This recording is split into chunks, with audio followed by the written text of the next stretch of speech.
Hey guys, thank you very much for tuning in with another episode with the Comic Menu, which will be our last episode of the year. It's crazy. It's been what 7 months I think with me, and I'm gonna give Caesar on here real quick. Me and Caesar started this new podcast, and it's about 7 months, right? Yeah, yeah. Wow. I mean, I remember our first episode. We had Sapienza from the comic book page, and we're like, "Hey, it's first We did episode, a we did new a battle thing." brawl, right? And We then did the yeah, we yeah, we got we did the got battle we got to do royal, another one. Um, and here we are. Shit, end of the year. what's up, Jake? So we got a couple of comic book stores on here. Speaking about Speak of the devil, yeah. Sapienza. We do have two other comic book stores on here. We're gonna bring them up in a minute, but pretty much we just want to go a review of 2023 before we go on to the new year with new things. I've been absent last show, and Caesar been carrying the thing for a while. Um, we have a lot to talk about, obviously, because we need to talk about everything, right? That happened. Yeah, With further ado, we are gonna bring on Cash from Sinbad Comics, look at that guy. Hey, Yeah, you would and think he's been the pandemic this whole time. Look at that guy with the right, beard dude, and look the at hair. that old wise stranded man. desert island look. Hell of a ride. And then look at this guy over here just Wow. posing ready for the show. Look at that shot. Yeah, Uh, everyone's pants just came right off. Yeah, they weren't on to begin with. Yeah, there you oh, go. they were on the beginning. So we got Cody, one half of the Comic Corner. And Cody was one of our first guests as well, right? You were like number two or three, or third Yeah, episode, Cody. he was in there. Yeah, he I was was. in there, yeah. I mean, let's not say it like that, but it was in there. We were just talking about no pants, so it's. And then Cash is actually your first time on this show, Just right, let it Cash? happen, Bill. Yeah, I was on the previous show. All Yeah. right, finally. You see, shared out. I always try to see what has no lag. I honestly, I'm not streaming from my personal profile this time. I did share it to the Comics Collective. I had to change it Nick. because it was called Epic. So We changed uh, it. Facebook changed it. user. Who's the Facebook user here? Oh, sorry guys. So if you're, I gotta go. I have to probably from the. I'm gonna tell you, I'm streaming from the Comics Collective. If we see your comment like that, it's more likely it's because you need to go to streamyard.com/Facebook. So I want to try something a little bit different this time, and give you all some more love because I know a lot of people try to comment on the live when I share it there. So I'm like, oh, let me just get shared there directly. Yo, and then another person has, hey everybody, let me just check out who they are real quick. I have it shared out to the Comic Corner page and to my personal profile too. So I don't There know. we go. Yeah, I mean Oh, we're gonna. Oh, there goes Dale. I mean, there goes. there goes Cash. Hey, There goes come Cash. on. Screw y'all. That guy's dumb. That's There he is. Jeffrey Ward is yo, and then Arelis Delgado is hey everyone, hey hello. Okay. All right. I am a Facebook user. Yes, you are, Jake. Well, So yeah. go ahead, Let's do Caesar. this. No. Go ahead. So like I said, we are gonna be going over a lot of stuff from 2023, right? Throughout the year, yeah, I want to try. Let's try this. It's probably with this. This is with Cody stuff. So it's one of Cody's people right here.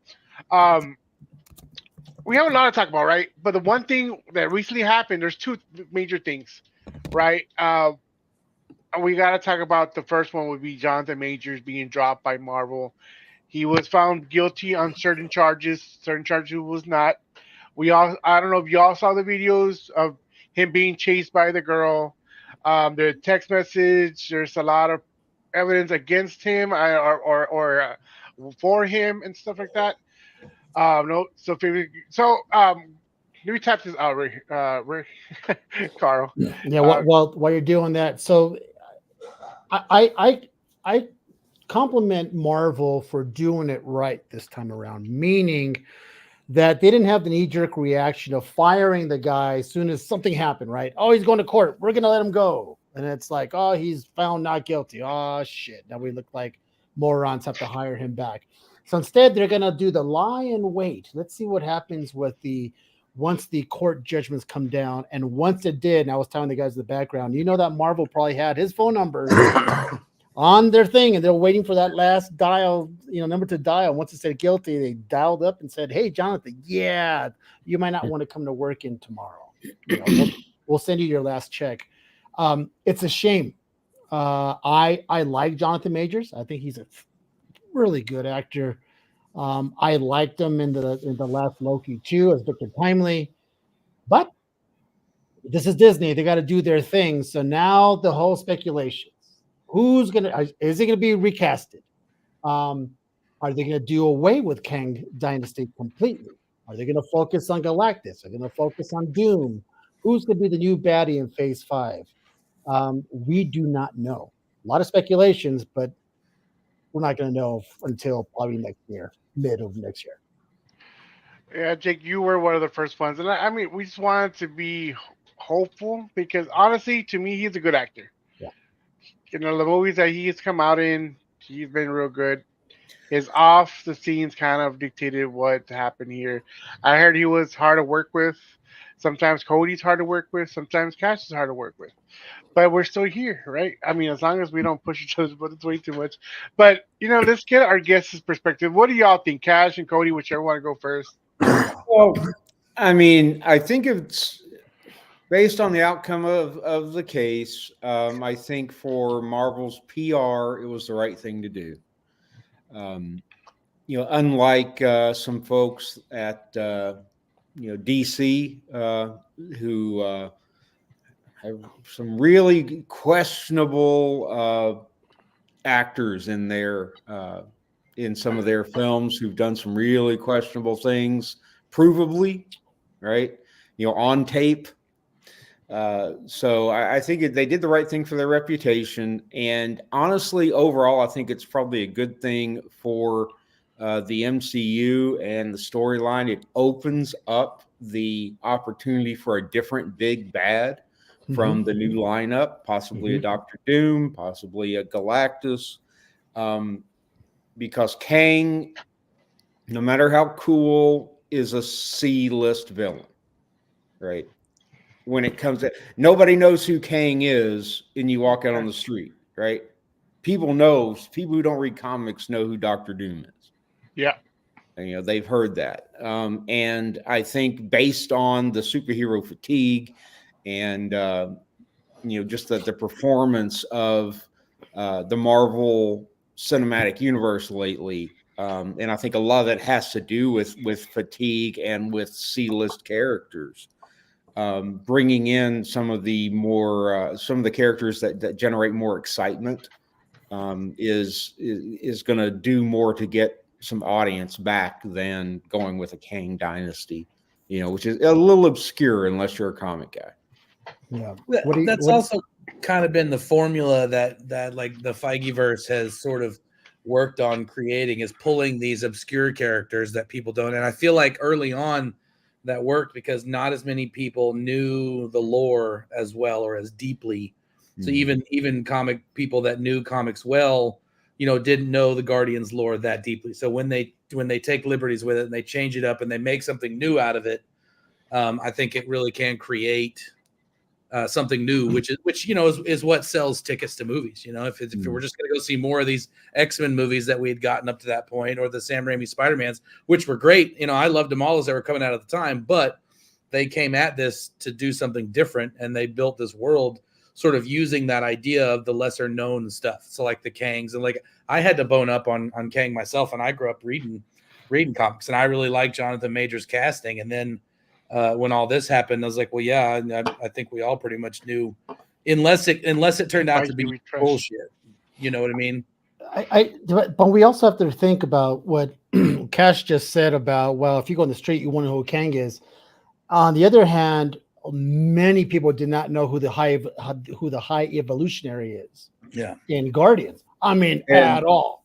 And they still don't know. And they still don't know, but people find him more intriguing than Kang. People hate him more than Kang. And to me, a good baddie is someone you just don't like. It's kind of like, ooh, you kind of want to see his demise because he's such an asshole. And Kang, I'm like, he doesn't seem too bad. I think the way they did that, the way they accomplished that, was someone who is relatively unknown to the general public, high evolutionary, was they linked him to the most popular character in Guardians, or one of the most popular characters in Guardians of the Galaxy, Rocket Raccoon. Yeah. They made him they tied Rocket's pain that they built up over the last 2 movies directly into High Evolutionary, and it made you hate him because you loved the other characters so much. Right. Yeah, and we know what he does to animals, and everybody has a soft spot for animals. Yes, So what he does to animals, you're like, oh, fuck this guy. This guy's got to go. You don't do that. You know, well, don't hate me for saying this, but there also has to be that kill. I call it like the Killmonger effect, where there still has to be an element of relatability to a bad guy, right? So like I can identify with, because like on the one hand you've got the High Evolutionary, which I don't remember specifically now, but like there's a certain part of why he was doing what he's doing, right? He was trying to create this utopia. He was trying, so from his perspective, there was something good, right? So everybody's hero is somebody else's bad guy and vice versa. So I mean, I think to get a really dynamic, and we've kind of gone off track of talking about the John thing, but I think to really get a good dynamic villain, that you have to be able to relate to them on one level, even if it's like that dark part of you, or if it's that logical part of you or something, but that makes you connect with that character. That's why Thanos was like, some people are like, Thanos was kind of on the right track. There was a whole hashtag campaign that Thanos was right. Thanos was right. He wants peace. He wants half of the population gone. He doesn't give a crap. He just wants a little bit of peace in his life. And people are like, you know what? The way it's going right now, you're right. He was on the right track. But it's true. Good villains are the ones who kind of go, I see where he's going, and I saw where he went askew. Right. Yeah. So it's a shame. Or you can go the other route. Either you can relate to them, or you really hate them. Yeah. But you feel something either way, right? Yes, you have a feeling towards them, right? Yeah. Kang, I think the only feeling we had with Kang was hope. The comic people understood, like, there's some hope. Okay, we know this. They can make this character awesome. There's great possibilities, but they had a whole season with Loki to make this character awesome, even with the situation that was going on with Majors, right? They had a whole season, not just a movie, a whole season to make him, because I remember the trailers, oh shit, it's gonna be good, it looks good, and then you watched it and it's like, no, he's just a douche, pretty much. That's it. I really don't hate him. He goes away, he's gonna go away. Yeah. After all his appearances in all the movies and shows, as much as I was excited about it, I wasn't connected to it or attached to it at all. It's kind of like, yeah, okay, well that's going to be this phase, it's sort of almost like the false start of phase whatever we're in now. Yeah, it's the best part about Quantumania for me when it came to Kang was towards the end when he did that full blown power, like he's angry and he showed the frustration and he just did that power thing. I'm like, oh, see, this fucker's powerful, right? But we don't see enough of it. And interesting. But now it's kind of like, do we want Kang at all? Is this the break? I hate to say it, unfortunately for him, but is it the break for Marvel fans, for superhero fans in general, comic fans, to now let's say, all right, we know Fantastic Four is coming, and we know it's going to be Doom. So do we use Doom across as the big bad guy in Phase 5 for part of the Avengers and all that stuff? Or do we focus on Galactus, and the part we're worried about for Galactus is which Galactus we're going to get? Are we going to get a big dude with the big horns walking around the universe eating planets? Or are they going to make him small, kind of this godlike being, but not an eater of worlds? And we don't want the Cloud. We definitely don't want the Cloud. We don't want that. For sure. And I get the Cloud came from the first Fantastic Four, the Jessica Alba Fantastic Four movie, was really based on Ultimate Fantastic Four, and in Ultimate Fantastic Four, Galactus was a big cloud, right? I get that. I know where that came from. Yeah, Jessica Alba has me buying tickets any day. Yeah, but, I like the big world eater. And to tell you the truth, if you're going to do Doom right, the mistake that they've made in the few attempts they've done with Fantastic Four is they tried, other than I can talk for a month on how bad Fantastic Four Stick was, right? That terrible movie. But they tried to make Doom the big bad and resolve that arc. Start and then resolve that arc in one movie. In one movie, yeah. Doom is a long-term big bad. Galactus is a one movie big bad, right? Oh, okay. So you bring in, you have your Galactus or that type of threat, right? That comes and then goes. Maybe he's not destroyed, but he's out of the picture, and you introduce Doom, but he's a side character. He's dealing with Wachovia and how that, how Galactus is a threat, and you get introduced to him, and he becomes an overall big bad in that universe, and you build him up as a core character like the heroes. Then you have a successful Doom. But the one and done, here's Doom, he's going to do something because reasons, and then you're going to defeat him, doesn't work. Doom is a very complicated character. He's very evil in some ways, you think, but he's also extraordinarily relatable, cares about his people. There's a reason behind everything he does. And it's not him being crazy. He's not. And I agree to that. And with Doom, I think they can introduce Doom as a anti-villain in the beginning to help against Galactus. And then once Galactus is over, right, then he can understand, you know what? There's so much power out there. I can get this for my own to protect my people, right? Yeah. And then, like you say, you have them like they're set for the future. Yeah. For you to Well, I said Wachovia instead of Latveria. Yeah, I'm thinking of the bank. So Doom's at the bank, right? So Doom's at the bank. That might work better than Love and Thunder. So the thing is that we're also missing the key element to this movie about Doom. Who will be cast as Doom? That's what I was sitting here thinking about. Yeah. So please make it an unknown. That's the best possible option. I'm okay with that, but I do like Matt Mickelson, the Mad Mickelson, the guy who he already played a character in Marvel. He played Caecilius. He played Caecilius in Doctor Strange. Yeah, in Doctor Strange. He's almost like he's made.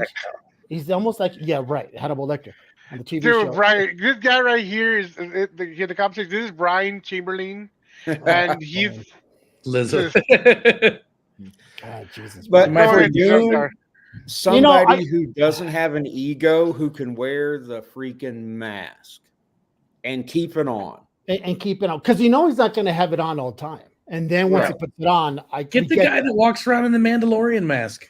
Yeah, once it's on, it's on, right? And if you get a big name actor, they're going to have something in their contract where they have to be recognizable. Cillian Murphy, yeah. Cillian Murphy, in case you guys don't know who Cillian Murphy is, Cillian Murphy is the guy who played Scarecrow in the Dark Knight series with Christian Bale. And the lead in the Oppenheimer movie that just came out. Not right for Doom, but Blinders. Such a good actor. But once again, you're right. It's someone who doesn't have to. To play Doom, it's all about the acting. 100% about the acting, because, like you said, he's going to be behind the mask the whole time. So you're going to have to act the living shit out of that character, because you can't see facial expressions, you can't see all that stuff. So. Yeah, this should be interesting. I'm very. Don't give him Optimus Prime lips. Don't give him Optimus Prime. That won't work. But another reason, and this kind of goes into the failures of Marvel throughout the year. And when I say failures, these are movies that made hundreds of millions of dollars, right? And they're financial flops. If casting these superstar A-list actors for these roles makes your movie cost $500 million, right? And you have to make that money back. Cast people who will work for reasonable money, make your excellent movie for $100 million, and you don't have to sell $1 billion in tickets to make a successful movie. Yeah. Now it's got to be somebody cold or somebody unknown to come into the role. You know what I mean? Like, you think of all the one like Robert Downey Jr. He was cold as ice, coming. Like no career, no direction. He was trying to make a comeback on a property that was. I mean, Iron Man is awesome now, but you think about what people thought of Iron Man 5 years before the first movie. Well, the reason they picked Iron Man was that the character wasn't popular enough to have already licensed to someone else. Right. But they made it work. So they got it. They got an actor right. that people had known, but they didn't look at him and think of some character he played or some other role. So you've got to find somebody that people don't automatically see as Batman or this other character or that person, so somebody unknown or somebody cold. So speaking of Batman, this might be the time for DC and James Gunn to kind of go, now it's time for us to take the reins, because Marvel is they're all over the place, and DC's going, yeah, because James Gunn's going, I know how these guys work. That's one of the things that he has above a lot of people, is he knows the workings of Marvel, since he did quite a few movies with them. It's their turn now to shine. It's their time to prove to everybody that a change of command can make a difference in movies. We are yet to see this, because we have yet to see a James Gunn version of a DC movie.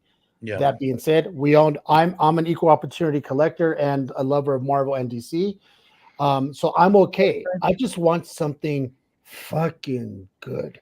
That's what we're waiting for. We just want something to go, hey, did you see the new blah, blah, blah? Did you see the new Swamp Thing? Holy shit. Did they make that book? They made that movie justice, just like the book, just like the House of Secrets, whatever they want to do.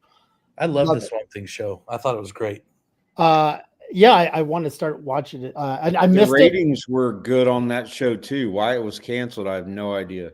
That was on that streaming service. It was part of that whole DC streaming service that took a shit. And sorry, Jim Lee, you can draw really well, but but we're gonna see. So it's an exciting time. What's going to happen in 2024, because we have a lot of stuff coming up.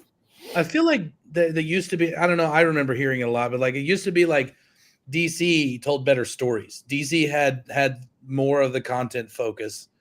At one point, and I feel like I used to read more DC back when I had time to actually read comics, independence in DC. So it's like the movies made Marvel Comics more popular. The movies drove the collector market on key issues and high grades. Mm-hmm. The movies are what Marvel got really, really good at.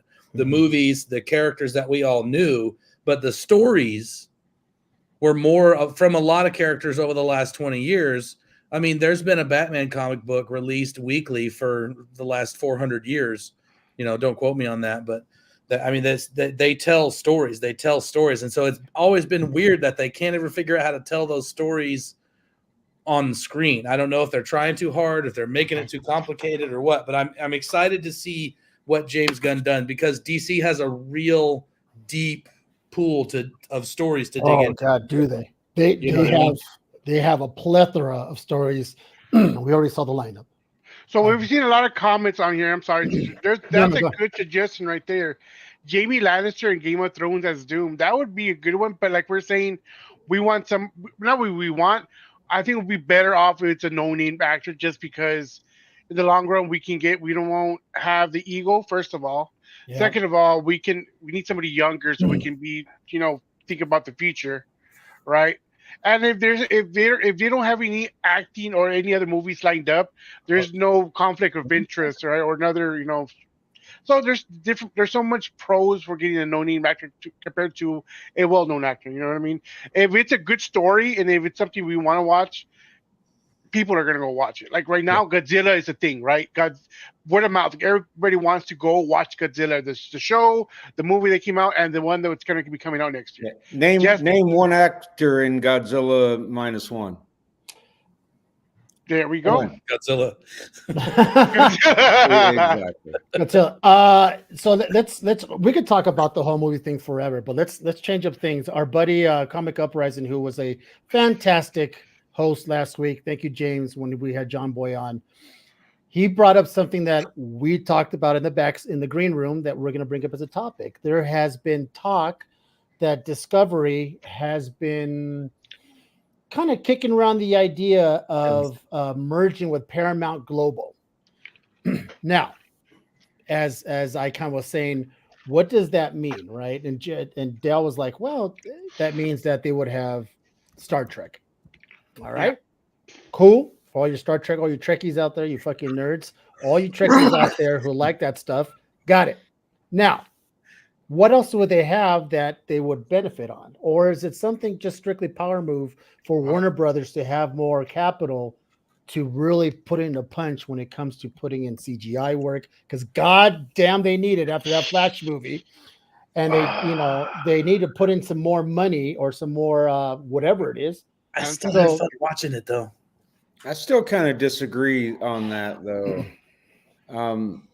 And maybe it's just me, and maybe it's because I'm old. But bad CGI doesn't take me out of a movie like bad storytelling does. But when you have both, deal with the crappy CGI. But well, we watched movies in the 80s. Yeah, and like you said, Caesar, when you have both, it's just impossible. I'd like to see a superhero movie with no CGI, just do pure mechanical and visual effects. Well, go back to 1984, my friend, because that's. I'd like to see it today. I think it'd be great. There was a level of magic in those movies, and maybe it's because we didn't have the comparison. I don't know, but there was something about those movies that was true and honest. Go back and watch Return of the Jedi when Skywalker fought the Rancor, and you're going like, at that time, you're like, wow, this is kind of cool. But we can't 100%. It's all good movies because you also had Howard the Duck, right? That movie. Don't you mess with Howard. That movie sucks. It sucks. I carry a little duck-sized condom in my wallet just to reference that movie. Wow. So when does that talk ever happen? Like, hey, Cody, do you have a condom with a duck on there? Or like, I mean, this is random, right? Hey, it's the first Marvel movie, man. I feel left out sometimes because, and I'm going to bring up nostalgia because someone just brought up right now. Jeffrey brought up. He loves movies from the 80s. So I'm not a big TMNT fan. A lot of people of their youth love that movie and the whole styrofoam suits and the whatever the hell's going on. And you watch that now, and unless you're a fan of the Turtles, you could go like, I don't care. I still love that movie. I grew up with that movie. It is what it is. If I were to go and watch that movie now, I'd be like, what a piece of shit this is.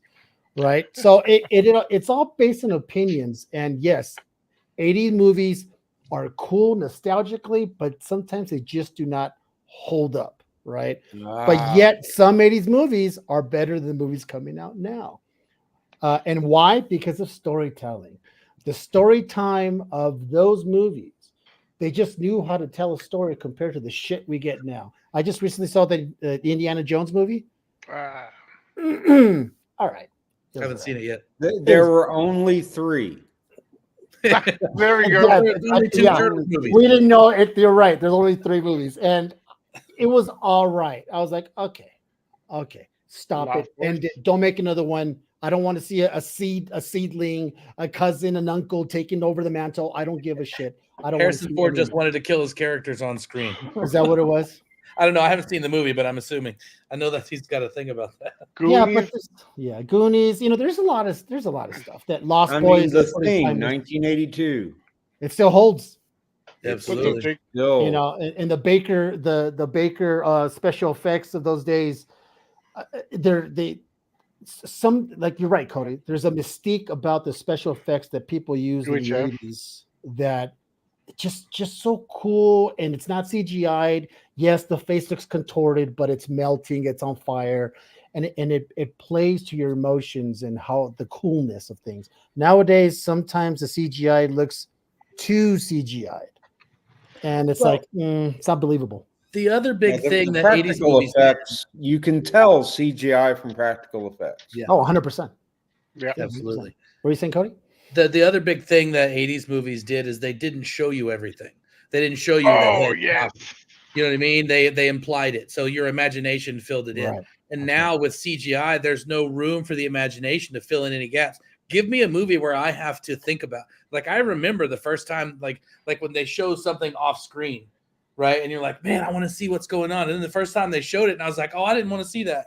And now it's, and I'm not trying to get into the societal debate of desensitizing to violence or anything like that, but that it's a way to engage you in the movie that you're watching when you have to think about, you know what I mean? I think it was a way that drew you in more because you had to imagine what was going on, or you had to fill in that, or you could only look at parts of it. So you had to piece together visually because they didn't just show you, right? Right. Mhm.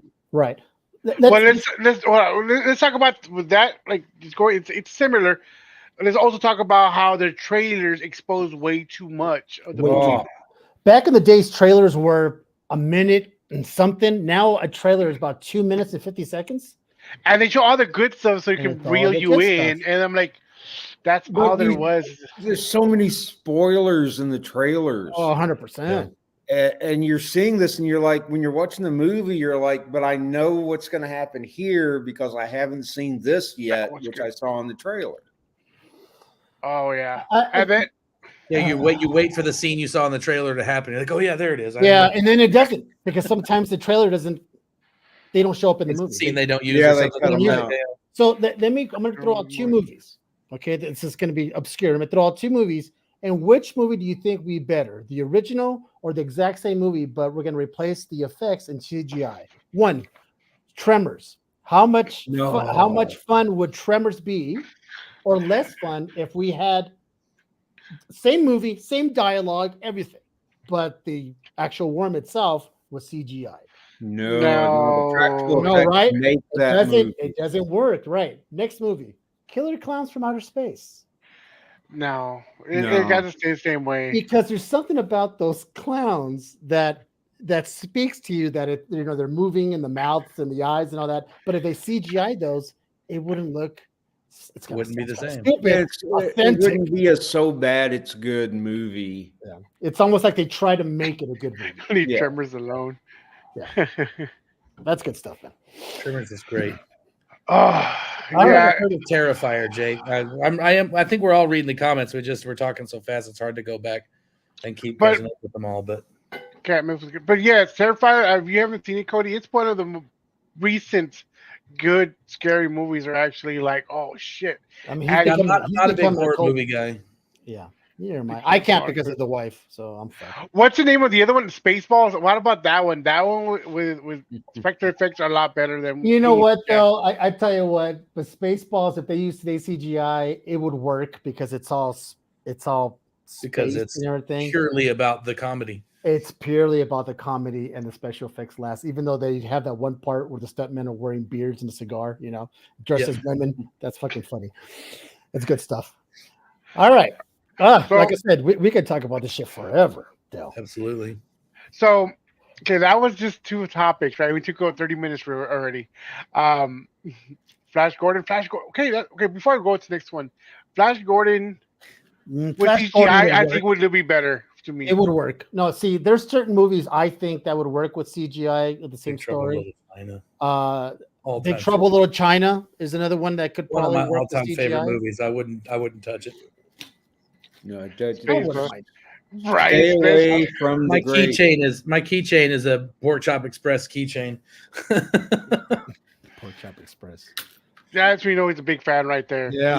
I haven't heard that in years. Jesus. First con I ever went to, that was like the third table in, and I bought it. I was like, I have to have this. Then I moved to Maine years later, and I found out the town where my sister lived that actual truck, the Pork Chop Express from the movie, some guy had bought, and it was parked in a town 2 hours from here, where my sister actually lives. It was funny. Hey, big shout out to Kurt Russell, man. That guy's out there making making movies and. So All in the Family needs a reboot. Huh. I don't know about that one. Okay, you couldn't do it. You couldn't do. Well, I watched the last week. I watched the special, the Norman Lear, special, and then after that they had the Sammy Davis Jr. episode. You couldn't make All in the Family today. No, you couldn't make. I'll fucking tell you right now. You couldn't make Airplane. You couldn't make Blazing Saddles. You couldn't make All in the Family. You can't. There's a shitload of movies you can't make because you couldn't make Die Hard. I was watching that the other day. I was like, oh wow. Yeah, they can't. It's so. Another Christmas Blazing movie. Blazing Saddles and Airplane to me is the most. They were made in the right time because they're the most inappropriate. Just I don't give a shit they say what they say, and it's to me still funny as all get Gemini out. Man. I don't remember Gemini Gemini. Man. You do? I don't remember that Gemini one. Man. Yeah, Gemini Man. Where they did a remake with Will Smith in that movie, Oh yes, I remember that one then. where he's older and he fights the younger self. Yeah. Oh yeah. Blazing Saddles could in no way be No. made. Yes, Mm-mm. agreed. Excuse me while I whip this out. There is no possible way that movie could be remade. Oh How about no, how My about Three gosh. Amigos? And they the funny thing is they hit all race, sexuality, fart jokes. I mean, they did it all. My God. For they never did with Bionic Man, and they're begging for a remake. There's some stuff they shouldn't just touch, man. Just leave Now it where there's it is. certain things that Maybe another 15 years, 20 years, but not right now. You gotta have the story. But okay, we went from what Jonathan Majors to Paramount. Those are two subjects we want to talk about earlier. Another one is y'all went to cons this year. I'm gonna ask Cash first, and then we go Cody because I know Cody went to New York Comic Con. But Cash, of the cons you went to this year, which was your favorite, and why was it your favorite? Well, all the cons I went to this year were to sell. And so my favorites are the ones where I made the most money. well, which one was it? Collecticon was probably the most fun for me. I had a ball there. I've done a lot of the local cons. I always love those because it's the same group of folks, right? And you have some community there. But from the big ones, yeah, I mean, Cowtown was fun, but not terribly profitable. But Collecticon was my favorite. Is that the one where you most prosperous? Yeah, I made a lot of money at Collecticon. How about you, Cody? I know you did the whole New York thing. I was just realizing that some comic shop owners make money. That's crazy. Well, I guess technically MegaCon was 23 because it was last April or whatever, wasn't it? February, wasn't it? No, this year it was February. Oh, last okay. year it was. Oh no, so that was 22. Yeah, so I guess the only one I really went to this year was New York, and I went to Brian's house on Friday before, and then we got there on Tuesday, and I unloaded the van, and had a heart attack, so I didn't really get to do much of the show. I took an Uber to the closest emergency room and ended up having a few stents put in and made it to the show by Friday. So it was pretty fucking amazing, pardon my expression, because I was breathing all that new air, you know? Yeah. Let's see when you're able to come out of surgery and still go to a con, that's pretty successful. Yeah. Yeah, it was, and I got to walk around with my wife and show her around. She had to fly up to be my caregiver. I scared the bejesus out of Brian, but I really what as far as a business owner experience from that was the community, the people that we love and hang out with at the shows that we do go to. We're super happy. They dropped everything and gave me a big old hug when they got to see me. They were, it really is a community. I did art shows for a decade, and you get to know those people that you have booths with. And it's the same when you're in anything where there's a community of people that have that in common. So that was really great. But the way that Brian and Theo and Nick came together and covered for me and covered for each other and made that show work, with me not being there was amazing. The way they stepped up. So if you're on here, I know Nick was here a minute ago. I'll never forget what you guys did for us. But that teamwork, that the way the team came together was really a great thing, and we made a little bit of money, which is nice. Well, I got to be honest, Cody. I mean, if I remember seeing the Facebook post and seeing, I think you were on the hospital bed, and I'm like, hold on, wait a minute. Weren't you going to the con? Like, I'm here. And that's the funny thing. I won't say funny, but that's the thing is that you got the heart attack while you were in New York, right? Well, technically, it was the third one. I had my first one on Friday and then another one on Sunday and then on Tuesday, and then I was having a fourth major one as they were wheeling me into the cath lab. So Jesus. couldn't have happened in a better place with on a better time. Well, I tell you what, we're happy you're with us, or else you wouldn't be on the show. And what's more important than for you to be on the show? So Exactly. listen, I know you stayed alive to be on the show, right? But we're very happy that you're still with us, and I know you're probably taking care of yourself. And 2024 will be a better, healthier for you. So I like that Brian puts this up there. Connections I made in this hobby are more important than the hobby itself. Absolutely. That is true. That is That's very true, true. Brian. For once, you're speaking sense. Right? Like, Yeah, for once, he's actually making sense. The friendship, it is true. And the more I think about it, like, for example, Cash, I've known you now since 20, since probably 2018, Yeah. like, and when you think about it, it's like, geez, we're going on a lot of years. And the more I start to think about it, I'm like, shit, I've known Dal for, I've known this. Wow. And the community built friends more than you have with like your close friends, like proximity friends. I live in New Mexico now. I don't have any friends here. You guys are like my super friends, that's all I have. And I don't of Doom. Yeah, my Legion of Doom. But it's funny, the connections you make, the friends you make, people who talk outside of comics, people who actually get to like, hey, I'm going to come down your town and we're going to hang out and have drinks and have dinner and all that stuff. It never would have happened if it wasn't for this community. This is why we say this community is so big and yet so small. It's big in size, but it's small because a lot of people know each other. And it's weird that it works out that way. And that's why I'm really loving the fact that I got into this, and it's great. It's been a really good year for us, especially. And let me to add on to it, it's been a good year. In other words, it was a lot less drama this year on the comic side, other than some issues here and there. Like there was an issue with Epic stealing.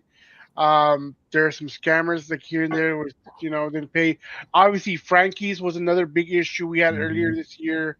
It's being handled. But compared to last year with stuff we're at cons, it's not so much, honestly. It was good. It was good to have less. I mean, I wish there was none. Obviously, and then I don't know. There's not much I want to say about that part because I mean I did want to talk about it, but you know what? There's so much good going on. We just move on to from there. We did want to talk about the whole situation with comics dying. Right, there was a documentary we talked about 2 weeks ago. We had him on. I saw a post like a couple of days later, like people shouldn't talk about it. We're talking about comics. You know what? That's right. I don't know about comics as much as the two in the bottom know than I do. But we bring people on, and you can bring your comments, and we can have a discussion about it. Now we have two different people on here. One does moderns, ratios exclusive. The other one does old school, bronze, golden age. So we're gonna get their perspective on this. What are y'all? Do you see the comic industry dying in general, or is it like certain particular parts that's dying, or is it not dying? It's just slowing down. What are your perspectives? Because I do see there is. Even on eBay, right? Everything's leveling off. It's not going as crazy expensive. It's kind of coming down. I'm gonna go with Cash first because he has a different perspective, and then we're gonna have Cody because he has obviously modern perspective. So Cash, So the entire market has slowed down. We're in a post-pandemic world. We're in an inflationary economy where it costs more to go to the grocery store now. It's $200 to walk into a Kroger. So the market in general has slowed down. Prices are not hockey sticking anymore. They've come back down and leveled out. Some things dropping 80%, but when you look at where they were compared to where they are right now, there's still a trend up. You just have to skip past the spike. But folks who've invested in big keys over the past 2 or 3 years are hurting. Mm-hmm. They're if you bought the hold, you're going to be holding for a while. They're not going back up to those prices for a while. Yep.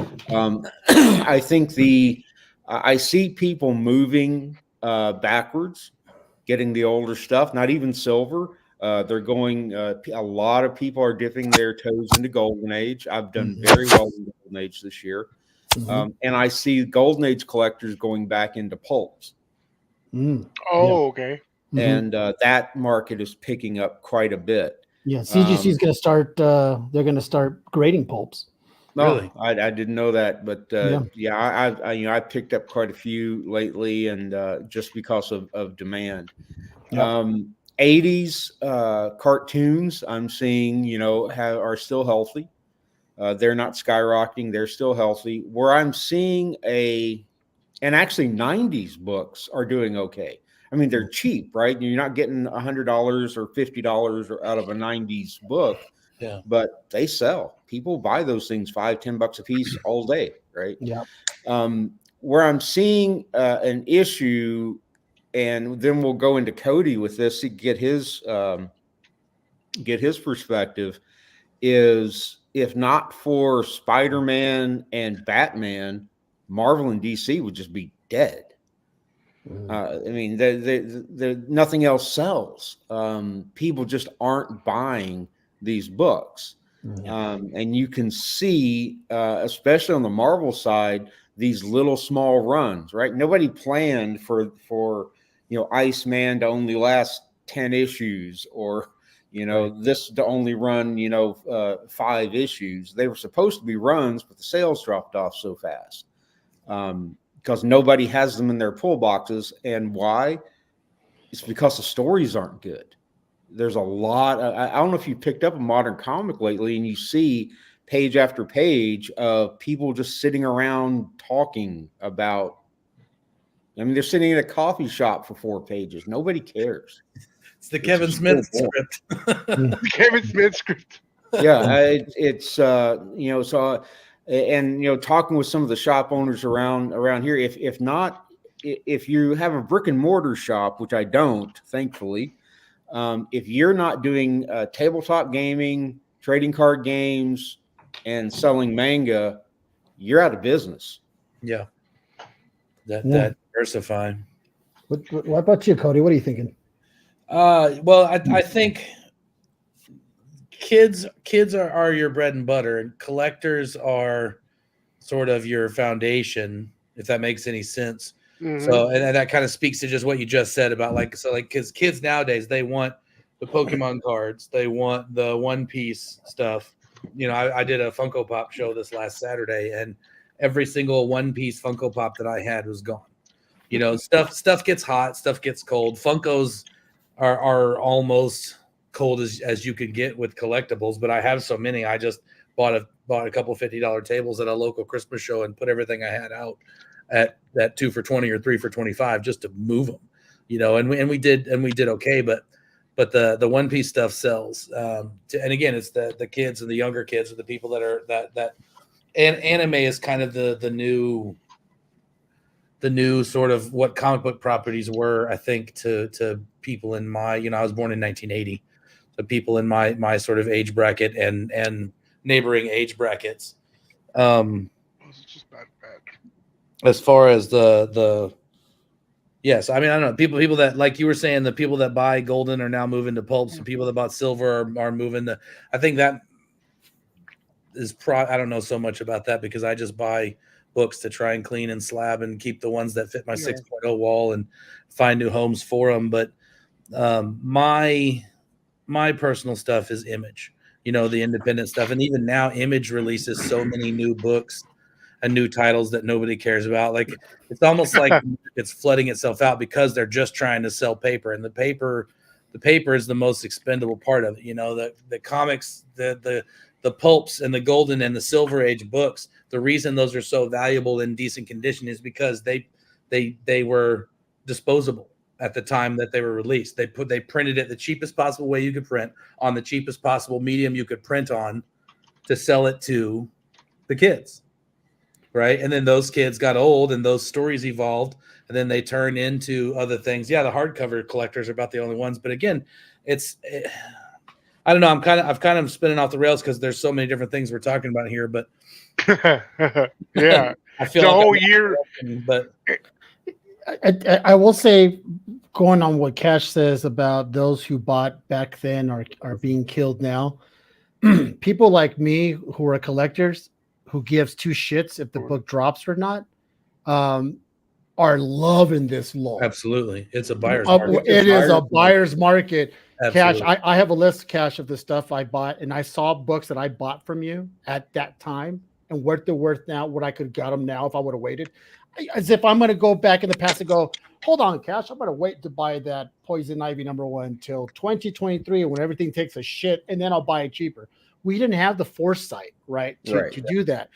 I don't care. I'm snatching up stuff as much as possible, and then I don't flip, so it's going to sit here and then go on to my daughter when my days are gone, and she could deal with it.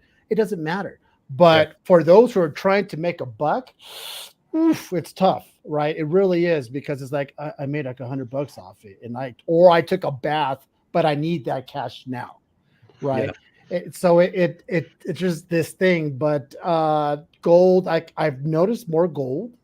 Yeah, I noticed that. I've seen a lot more gold coming up. I've never heard the word pulp more this year talked about than any other year. Really? So it's interesting. I think Nick put it. It's not that it's going away; it's changing. It's changing. It's evolving, right? The overall secondary market, I agree with you on that. The new comic market has to change differently, or it will die. Yeah, that's a pivot. And so many people Image is turning into boom, and that's not good. I love Boom, don't get me wrong. I love Boom. They put out some great stuff, but none of it ever lasts. Yeah. And it's like they're throwing stuff at the wall to see if it sticks. Image is starting to do that. Yeah. Marvel and DC is just not selling. And now that they're part of these big companies, they are such a tiny, tiny portion of the revenue stream of these big companies. They don't care. Yeah.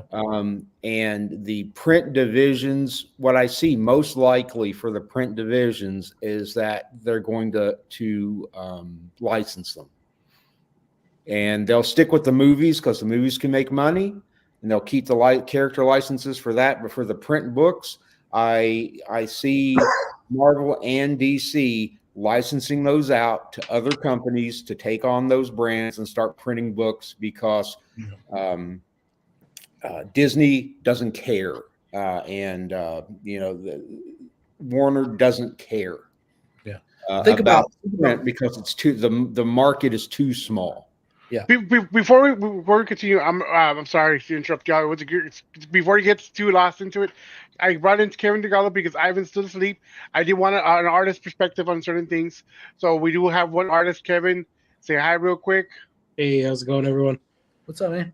Hey. He's Mr. Gabagool himself.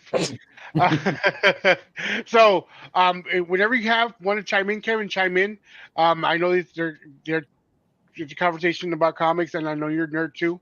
So just jump in whenever you want to jump in, Kevin. Yeah. Look, I've heard that DC was going to license their properties off for years. You know what I mean? And that's not like a new rumor. That's been going around for 7-8 years. I don't think it's going to be the properties. I think it's just the physical printing of the books. Yeah. I don't know. I mean, honestly, change happens. I don't think comics are going to stop being made overall. It's just like you said, like the model is going to change. I mean, brick and mortars, I'm sorry to say, I don't see many lasting another, couple years, if that. Mm-hmm.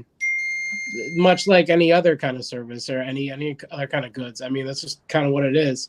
It's really a direct-to-consumer thing right now. I know the way I sell is mainly through Kickstarters and then convention appearances, and that's how I make my nut. Yeah, like you said, it's like they don't care. So leave it up to creators to make what they want to make, because you're gonna get a better product out of it anyways, and it's not we're gonna stop. Yeah. I don't know if the companies would do this because it's so anti corporate mindset.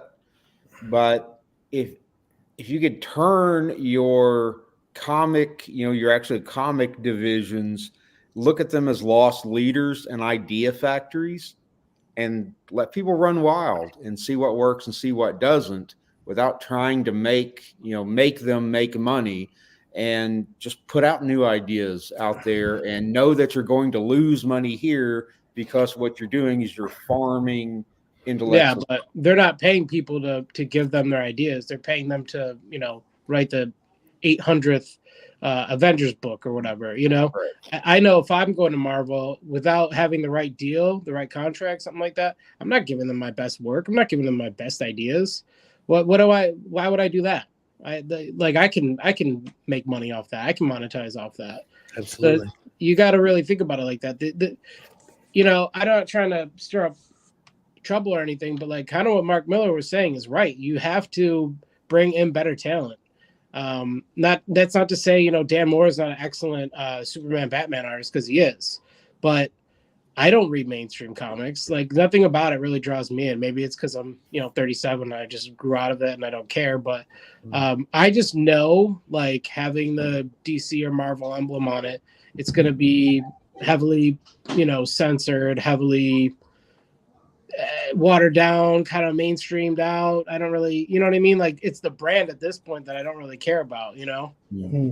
So I don't know if that's a new generation. I would say, though, if you are trying to get in new readers, why aren't they giving out comic books at the movies? Not a bad idea. Right? Read the book of the movie, even if it's a reprint, right? Read the book of the movie that you're watching, or exactly a character of the movie you're watching. And it's a comic. It's not like you're reading like a novel. You're reading a comic book with pictures, and and if it's a good one, then you're gonna get sucked in. You're gonna say, "Oh, this is good. What else is out there that's like this?" That's interesting. That's an interesting marketing ploy there, Kevin. I'd like to subscribe to your newsletter. That's some interesting stuff. Though I will say, I don't know how many people now are going. You know what we're going to do this year? We're going to open up a comic book store at downtown, blah blah blah, and that's something you don't hear too often, because people are like, they see the success of the online comic book stores, the Comic Corner and Cash doing his thing, because what's the overhead? Right, you maybe have a storage or warehouse, and that's it. You're not really paying this and that, blah blah blah, and then you have to fill bins after bins. Then you're going to run the cost of those stories we hear of let me look at the eBay last sold, but it's like $5. Yeah, but it went up last week because this trailer came up, and now that book's worth more. That's shit. Here's what you do: you take comics, your overfill, and you get fucking 7-Eleven to sell them. Because when I was a kid, I lived by 7-Eleven. And that's where I got my comics from. Yeah, the spinning rack. That's not even the spinning rack. They just had shelves by the counter. The gum is and stuff. The direct market is not working like it was, and it never will again. Yeah. No, yeah. The newsstand is another option. It'd be great to walk into and see walk into like a Kroger or a Walmart and see a wall of comics and say, "Oh, I'll pick that up." Yeah. Or gas. So, Brian, to answer that question, I think there's videos on TikTok about comics and the way they talk about it, and then if you leave at a cliffhanger, a lot of comments are like, "Hey, where's the next episode? This is that." If we can maybe try to push it, okay, hey, well, I'm not gonna have it here. I'm gonna have it on. Here, I got it at this comic shop or this comic store. Push them to the comics, a comic shop, whichever you want to prefer. I think that would be the best way, because they like it visually, right? That's what grabs their attention, and you can get a good comic with a good reading and good storytelling. People will stay on there. Yeah, it's the same. It's the same as it's always been. There's a certain demographic of people, young people who will sit and read. It's and it just, well, I'd say demographic, it doesn't mean anything particular. What I really mean is a subset, of folks who they're the ones who sit in the corner by themselves. They'll read. That's not everybody. It's never been everybody. It's always been a small group. That's who reads the comics. That's who reads Lord of the Rings. That's who plays Dungeons and Dragons. It's this little group. It has to do. Everybody else is on TikTok for 15 seconds. These guys are sitting here reading something. It has to do too, for me, with the imagination. We when we were kids, we could only watch our Saturday morning cartoons and then maybe like the after school TV, and then TV was off. We'd go out and play, or if we wanted stories, if we wanted access to these stories, these characters to be, embraced by that world, we had the comics. Yeah. We'd crack open that comic book and read it. Mm-hmm. Uprising said earlier, it's about the art. Art will always sell. Dude, I can't tell you how many hours of my childhood I spent trying to draw superheroes and having my comics open and trying to draw this panel or that panel or this character. But for every kid that watches YouTube videos for hours on end, you know what I mean? Like they have access to all this media and all this stories. So it's almost like there's too many options. Why would they go to a comic book that's no longer easily accessible unless your dad or uncle or mom or somebody has a comic book collection or brings them to you? You know what I mean? The librarians at school aren't pushing comic books. They're giving you maybe like the graphic novels and stuff like that, which is great. It gets kids to reading. I'm not complaining about that. But as far as the state of comics now, somebody else also said something like 80-something%, and we don't know what the real number is, but the majority of people that collect comics now, how many of them do you think actually read those? You know what I mean? It's chattel, it's value, it's comic books are an investment, and I'm buying 10 copies of this new issue, and the release schedules of Marvel and DC and even Image, those are run by marketing systems, not by content creators. Right? How can we sell more books? Well, every 6 months we start over with a new Spider-Man #1, right? Every couple of years, Batman reboots and starts over. Every couple of years we have, you know what I mean? It's like it's always just trying to get this new character, this new first appearance, let's do that. And that's marketing is what's trying to sell paper. It's not about the stories. It's not about the characters. It's not about Stan's soapbox. It's not about, any of that stuff anymore. That stuff's present. But the more independent you get, the more that stuff is present and in there. Then you get into the Kickstarters, like Kevin was saying. I mean, that's really sort of the new frontier because you have that audience of people looking for that. Yeah. Right. But as far as open market comics, I want to bring that up what Daniel said about the price. It's been changing. It's been going up from $3.99 $4.99. That's different reasons why. So that's, it's not affordable for kids. Obviously, kids don't have that much money. They're not going to go and purchase and waste their $5 on something. They're rather use it on Roblox or something like that. Yeah. Go ahead, Dale. I honestly forgot my train of thought. So go ahead and you saved me. As we know, as everybody who watches the show, who's fans of the show, knows that Dale and I are 100% against AI.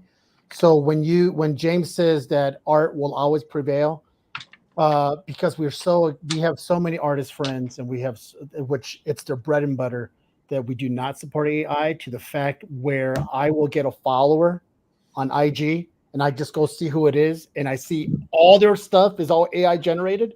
I'm sorry, I won't follow you back. Thank you for the follow, but I'm not following you back. I don't support it into that level.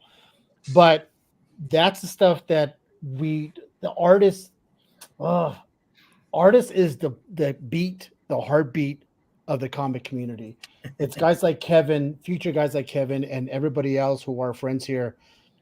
We love their art. There's a reason why people just buy the book only for the art. I don't care if you don't read the story, but you're buying the book because you like what you see. And that, in a sense, is supporting the industry as a whole. Yeah. And it's in people. Cody, I mean, what is it? Thundercats, right? Yeah. Badass. And who's the artist in that? Lipway Chang. Yeah.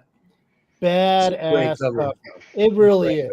And if I don't do moderns, but I got to tell you, that is just a cool cover. It's the Thundercats in the flesh.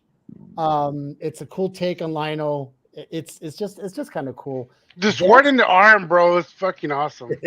Yeah, is that where it comes from? Yeah, it's part of the gauntlet. I had to research that because I didn't remember that part from the show. I didn't remember that either. Yeah, But he pulls it keep out of seeing his. that is sick Yeah. though. That is. And also, we had to double check the number of fingers because I was like, "That's only 3 fingers and a thumb," because it's like a claw. It's like a cat's claw. yeah. Yeah. And if you don't like that, or at least someone like Mental. me could go, I appreciate that. I appreciate the work this brother put in and what he came up with. And that's just badass. And Kevin does phenomenal work too. If you haven't seen Kevin Delgado's stuff, that is the stuff, that's the heartbeat. And that's why we got to continue to support these artists, support guys like Cody who employs these artists to do these books so they could, set it out to the masses. And it's the way to go, man. I just hope this AI thing eventually will be the future. It's just how we embrace it. So before the AI it doesn't have the human element, right? And that makes a difference. I think overall, I mean, it'll be used in advertising and for knockoff stuff, but it's never going to have the Writing resumes inherent value that something produced by a person has. Yeah. I mean, an AI could produce all of the works of Van Gogh and nobody would care, right? Because a machine spit it out. The fact that a person did this, that an artist, created this, makes the art meaningful. It's not just the image. I mean, your AI is not going to sell your book for you either. That's the other thing. Right. Well, And there's the passion in something that's created is part of what sells it, right? Because that shows up when you look at a great piece of art or a great cover or a great series of panels. Wow, that's fucking great. You can tell that guy is really having a good time when he's doing that. Or this, this guy was really, really enjoying writing this script or whatever. That stuff comes across, that genuineness and the passion that these things are created with. That's what draws people in. It's not just that, it looks cool, right? Alex, he has the point, because these young kids who are getting into this hobby, they see a cool cover, Batman wrestling Hulk, and you're like, oh my gosh, that's great art. And you're like, and they buy it and they tell their friends and they buy it. And you're like, you just bought something that was not created by an original artist, man. And it's not like, and they're getting, the AI is getting better and better. That's the thing. The AI is getting like, ooh, that a couple of times I even looked at it going, is that what I think it is? Yeah. But the thing is, it's not just young kids. I still can't tell all the time, unless I know by the fingers or for certain things, and that's how I can tell. Like, I don't stay like watching art every single time to observe the differences.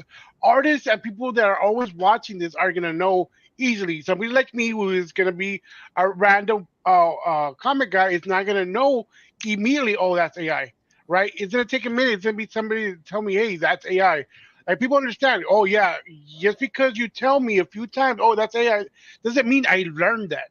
If I don't want to learn it, I don't want to support it. Of course I don't. But I'm not gonna take the extra time to. Okay, well, let me see what's an identifier. What is the real? Okay, yeah, that's the reason why it's AI. I'm not going to. I'm gonna be honest. I'm not going to. Not because I don't want to support my artists. It's because I have so much other things to do. Why am I going to worry about the AI? If it's an AI and you tell me that's it, I'm going to take your word for it. Okay, I'm 100% against it. You know what my stance on AI is, like, when people post AI art, I can, like you're saying, I can tell immediately because I nitpick and I see it. I see it instantly. I always tell people, I'm like, hey, would you get that tattooed on your body the way it is? And if they say no, and it's something that they like generated or are trying to put out there, then I like just grow them like that. It's like, you won't do it. Why not? Oh, because you don't want your tattoo to have like 8 fingers and like weird text and stuff. Those are easy to tell. Those are easy to tell. Like, yeah, like I could tell the ones with the women, like with the ones that are like fake women ones. I can tell more or less with that one. But when it comes to like a cool Batman one that you never knew that it was like, and everything's normal. Like, their fingers are correct. He has better legs than Rob Liefeld does, or better feet than Rob. Like, you can't really tell all the time. Yeah, but you know what I mean? They don't have dynamics. They're always like a static image. It's blocky. It's kind of like it doesn't have any just movement. the pose is just generic. It's always like this. Yeah, it's correct. Never like Spider-Man doing like a weird, crazy. Let's be honest. There's a handful of comic artists that made their bones doing the same static pose. Well, there's some that didn't. You know what I mean? Like, no, absolutely. Oh, man.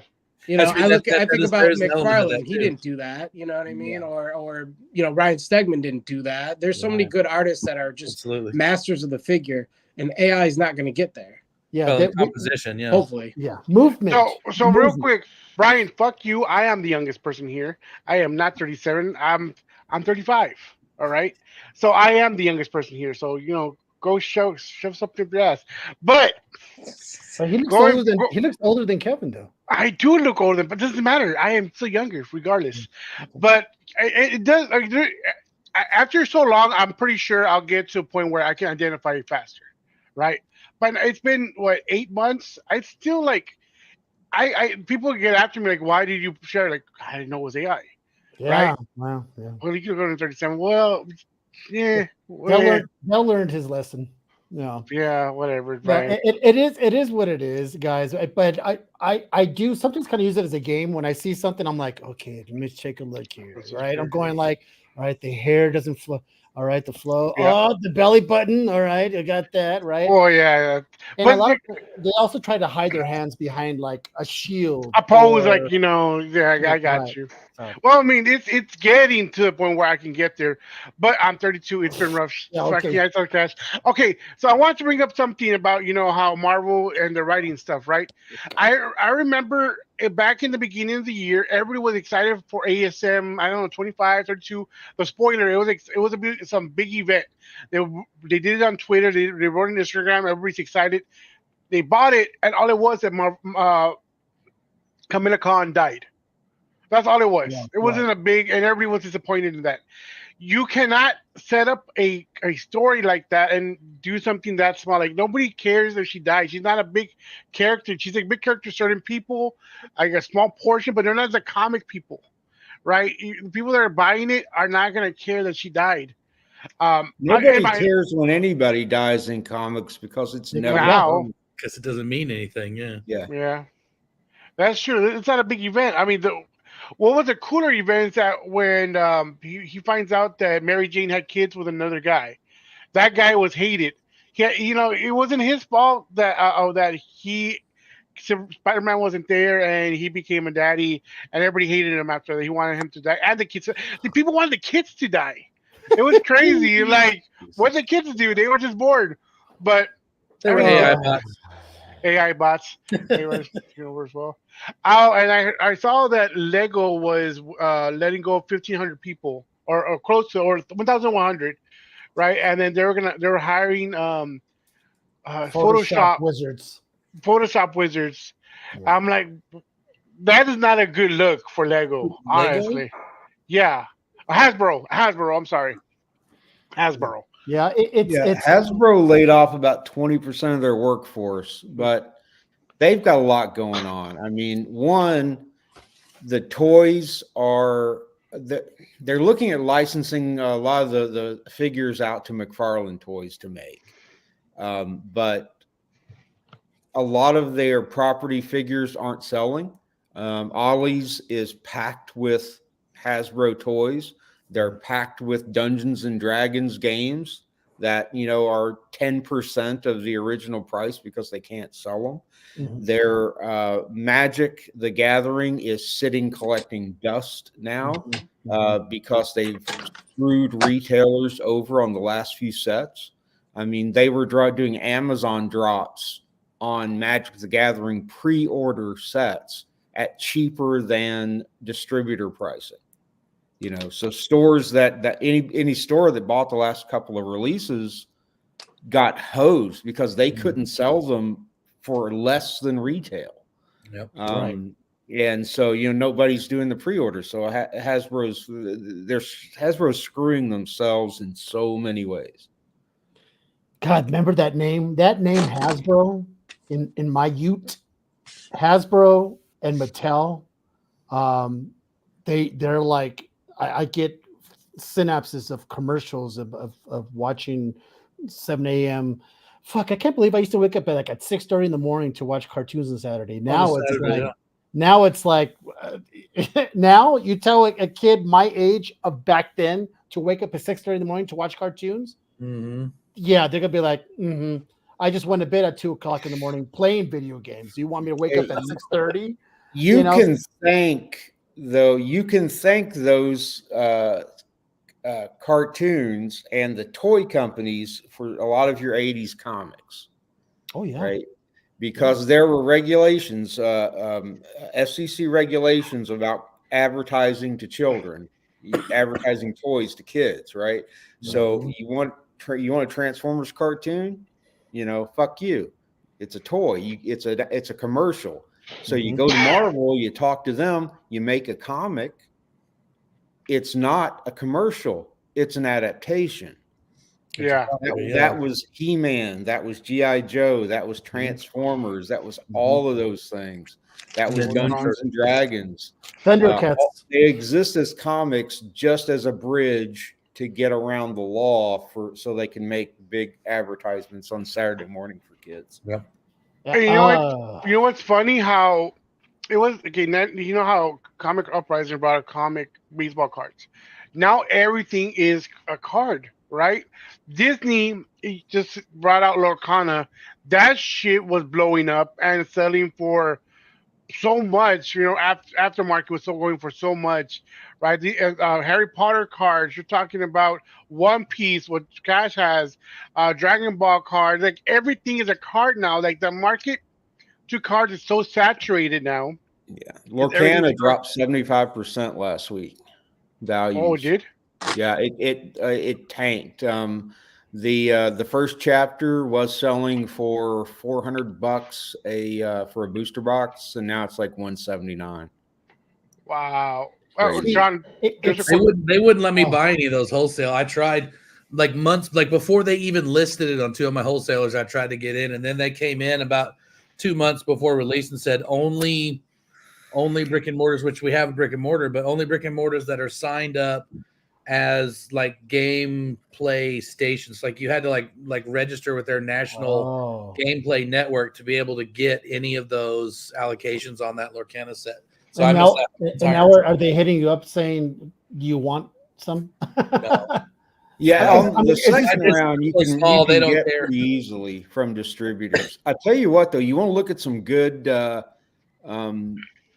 card trading card games that are actually holding value. Go with some of the independent Kickstarter stuff. Sorcery is hot. Yeah, they're still in beta, and they are hot. Hey, Kevin. John was asking what you're working on.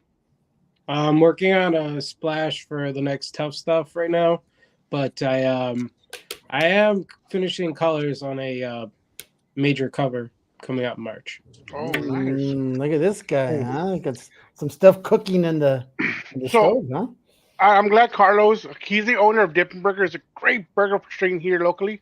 I'm glad you brought that up because this year we saw an influx of Disney pushing out Marvel. I mean, the villainous, right? They had Scar coming out. They had Maleficent coming out. Mhm. I mean, they did have Dark Queen. They had Gargoyles.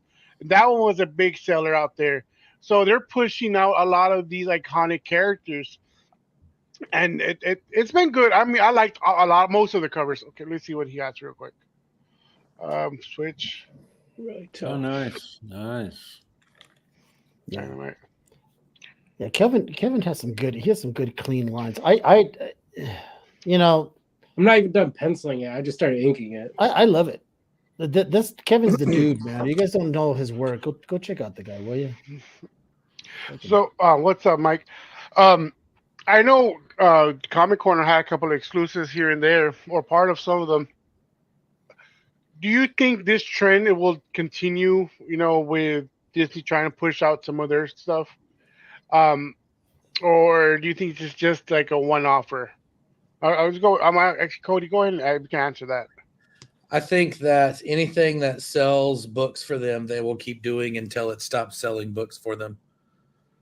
And think about how many retail variants there were of Scar #1 and of Maleficent #1. That's every time, if it's a Marvel book, every time you see that retail variant, that's 3,000 copies of that book that they sold. Whether the print run is 500 or 1,000, that shop had to buy 3,000 books. right? So that's just money in the bank, however small of a drop that may be for the print division. I mean, that bumps their numbers big time. So I think if and I'm not saying that's a bad thing. Obviously, we make lots of variant covers. We give artists jobs, right? Which I really like. That's always been my defense about the variant covers, is that artist is getting that money for doing that work and getting their art out there.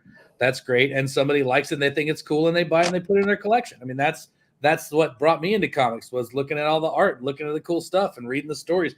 Reading the stories was always secondary for me. And I will state something that we pointed out a long time ago. Variants, whether you like them or hate them, regardless, how many covers of fantastic art will we have missed if we did not do variants? Absolutely. If you don't like them, then don't buy it for your PC. I love them, but I don't buy them.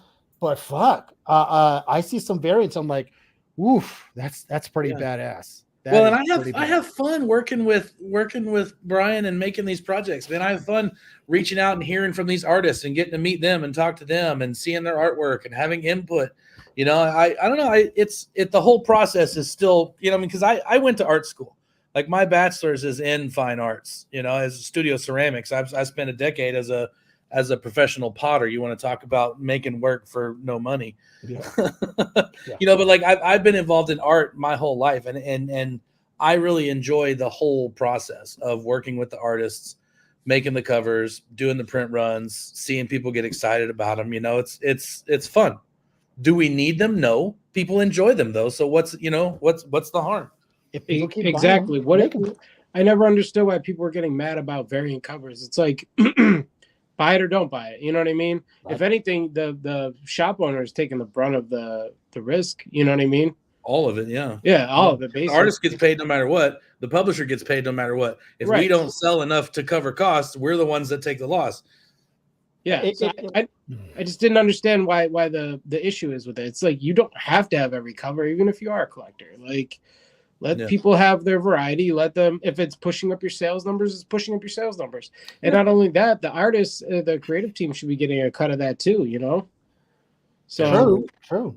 But it's also, you also get those people who say, I want every variant of that book, right? So you have those people. Then you have I want every single Do You Poo cover known to man, right? And then you have people going, what a shit. Dude, don't buy it, man. Why do you have to complain about it? So real quick, hold on. Real quick, Cash, he needs to go at 9:30, which is right now. I appreciate you stopping by, putting your 2 cents on all our conversations. It's good to have a different perspective on our conversations. So I appreciate you stopping by. Always a good time. You guys have a great night. Yeah, man. Thanks, Cash. Appreciate it. Good night, man. But but we've always said that, and there's people who complain for the sake of complaining, and it's the same old thing. If you don't like the song that comes on the radio, then fucking turn the station. Yeah. If you don't like the Do You Poos or the Tigum verse or the whatever the hell, don't fucking buy it. But you don't put on a soapbox and try to shame people who actually buy that stuff. It's not your money. I will say this though about variant covers. It's like, maybe there should be a cap at how many you do, and absolutely, and maybe even a harsher judgment for the artists, because I've seen some real shitty variant covers. And also but the crazy thing too is like okay, so I did a cover for Stray Dogs, right? That was my first published cover. Yeah, there were 75 of those. Yeah. Like, that's insane. I'm not mad because I got my shit out there, but like 75, like, they were selling out too. Every new one was selling out. It was crazy. Oh yeah, I've never dropped the price on those books at all, and I've been selling. I had it 500 through them. It sold almost every single one. But I don't know. The different publishers are gonna give you different things, but like. It's weird. I mean, I wish I could do more covers. I wish I could do a cover a month. I wish I could do TMNT. That's my dream. That's my dream cover. But I can't afford to buy 2,000 copies or whatever the order is. And finding someone to foot that is just impossible. Like, I don't know. Who wants to buy that? Yeah, you have to have the market and the infrastructure to be able to sell it. So Dale, Kevin kind of might have eased into a next topic, maybe about a certain cover that I know you wanted to talk about. So let's talk about this one. So Marat already fucking homaged this. Right? Dude. I think Mandy says that Marat does his stuff in his sleep, you know, that because He must. he just right away something comes up, he's like, he's he just wiggles his nose and poof, there it is, you know, making this little parody. Dude. But he knocks it out of the park, because I got to tell you, man, he's got it down. Oh heck yeah! I like the one he did with Amber Turd. You know, with the whole situation with Amber and Johnny Depp. That one was good when he did the slap. Will Smith. So I mean, a lot of people hate do you poos, right? Like we said earlier, hey, if you don't like it, you don't gotta buy, blah blah blah. But then you have the homages, right? Those are amazing. To me, they're amazing. Let me bring out the original one. I need to find it again. That's the one. I think the big beef with Do You Poo is that it's all the same inside, right? The interiors are the same. They changed that already. Oh, they did? Okay. But it was recent. Are Do You Poo readers really collecting for the story? I mean, that's the whole story point of inside. it. No. Yeah, so it's silly that's what it's just like you say, people looking for something to complain about. The whole point of it is to have all these variant covers of an existing property that you can play with and have fun. And I get it. Do I buy it? No. Do I go around online and look for posts about it to hate on it? No. So I got better shit to do with my time. And if other people love it, good for them. Unless you're one of those guys who like to read the same story 47 times. Yeah. I have read every issue of Do You Poo. There's something about collecting all, right? If you're a completist, there's something about that. A completionist and people who collect ASMs from 1 to whatever they're at now, or all the Ghost Riders or all the Doctor Strange, whatever it is. There's some cool thing about that, though. You better have the fucking room to store it. But it's like me when I was a kid. I used to collect those muscle men. Remember the little muscles? And there was something cool about having an army of all different ones and there's. So I kind of get that. But this cover right here, once again, he created the other controversial Wolverine cover, which people hated. Where he's looking up and his I don't even you guys all know that cover. The Frank Miller one? The Frank Miller one, right? Yeah, Frank Miller one, yeah. Frank Miller. What do you guys think about this cover? Do you guys hate on it so bad or not so much or what? Are you saying this is a Frank Miller cover? No, this is what's it's John Cassidy. Yeah. John Cassidy. It looks nothing like anything he's ever done. So I mean, what do you think it would be in his mind going, I don't see a problem with it. This is my thing. I don't give a fuck because I'm not going to buy it. So I'm not going to get it. But I don't get it. Yeah. But I don't get it. Okay. So is it there to just spark controversy, or is it like, what's the reasoning? Because I guarantee you, if any other artist submitted that, it would not. It's not gold. Okay, now let's go back to the Frank Miller one with this Wolverine. If it was not Frank Miller and it was any other artist submitting that, would it gone through? No. Because of the name alone, that he's the reason why it went. Like, look how cool that World Tree cover is. That World Tree. Oh, this one. That's amazing. With Jim Potter. Yeah. Bro, this one was one of the better ones I've seen so far. It was super cool. And like somebody pointed out, it looks like Margot Robbie. I told him that's one of the best ones, and it's totally out of his style, right? I that's one of my favorite things is when we get an artist to do something like either like finding them to do a book that they've always wanted to do, like when you said Ninja Turtles. That sort of, I was like, okay, if you can find a good title that's not too expensive to get into and an artist that is grateful and excited to do that book, that's passion, that sells, right? And then this, where Chin was coming out of his comfort zone, he's sort of stepping outside of his box and risking something, and he did a really great job on that cover. Oh heck yeah! It's still for sale on our website. If anybody's looking for it. right there. That's what you're here for. You're here to plug. If you want some of the stuff, go to the Comic Corner store. Yeah. So talking about that, let me get this off screen. Stop screen. That's a badass promo. Oh heck yeah! Whoever made that is a Whoever good, made that, good guy. fucking that guy needs So to get. I'm gonna let my buddy over Cody talk about this one right here. Remember, you do have a couple of these packages, We don't do. you? We Corey? did. So, for New York Comic Con, we had the foil reprints of this Zatanna and the Catwoman, the Adam Hughes Catwoman cover. I think it was 51, whichever one it was.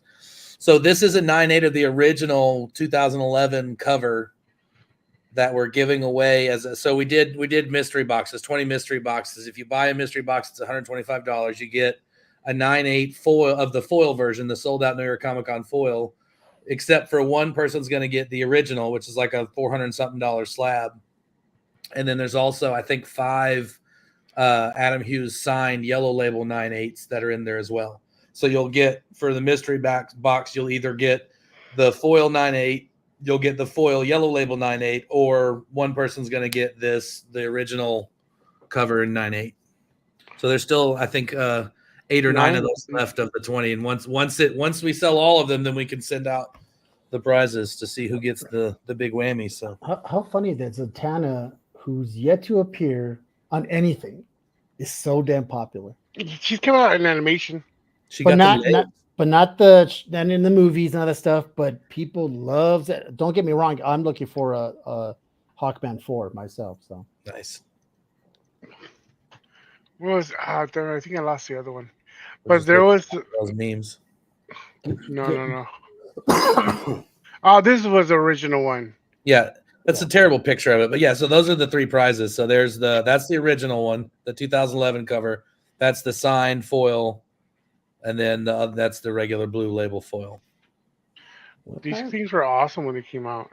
Well, they're so awesome, right? Yeah, those sold out. There was only 500 of those foils. We sold them all at New York Comic Con. yeah, go ahead.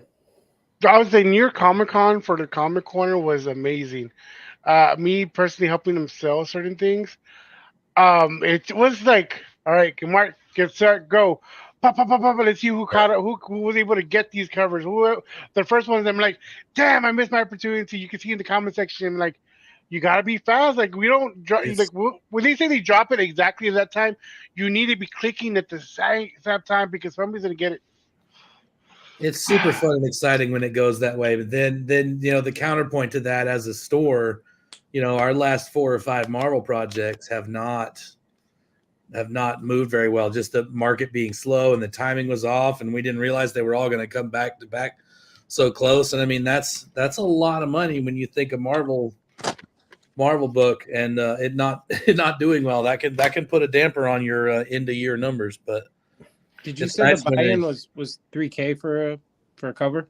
Not for Marvel, no. No, I thought Marvel was like way higher. Like, yeah, no, Marvel's like I don't know. It ends up being between 15 and 20 grand. Roughly. I'm sorry, for what? For a Marvel exclusive. Mm-hmm. It's not cheap. Shit. It's like 3,000 minimum books at cover price, plus art fees, plus, wow. And then if you get a second version, I think you have to have at least 1,000 of that second version.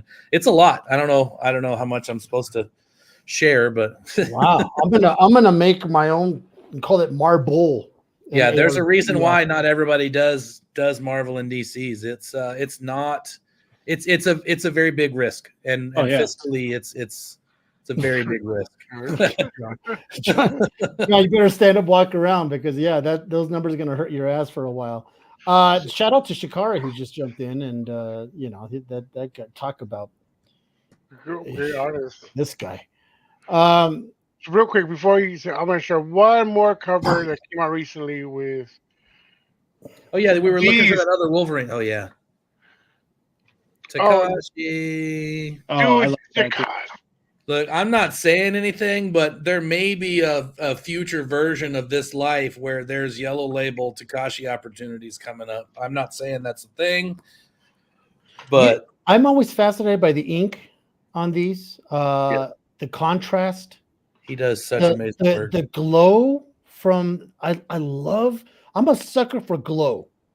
Yeah. Kevin, that's why I like your Vanish you did with with the chains and the sort of that contrast with the glow coming off.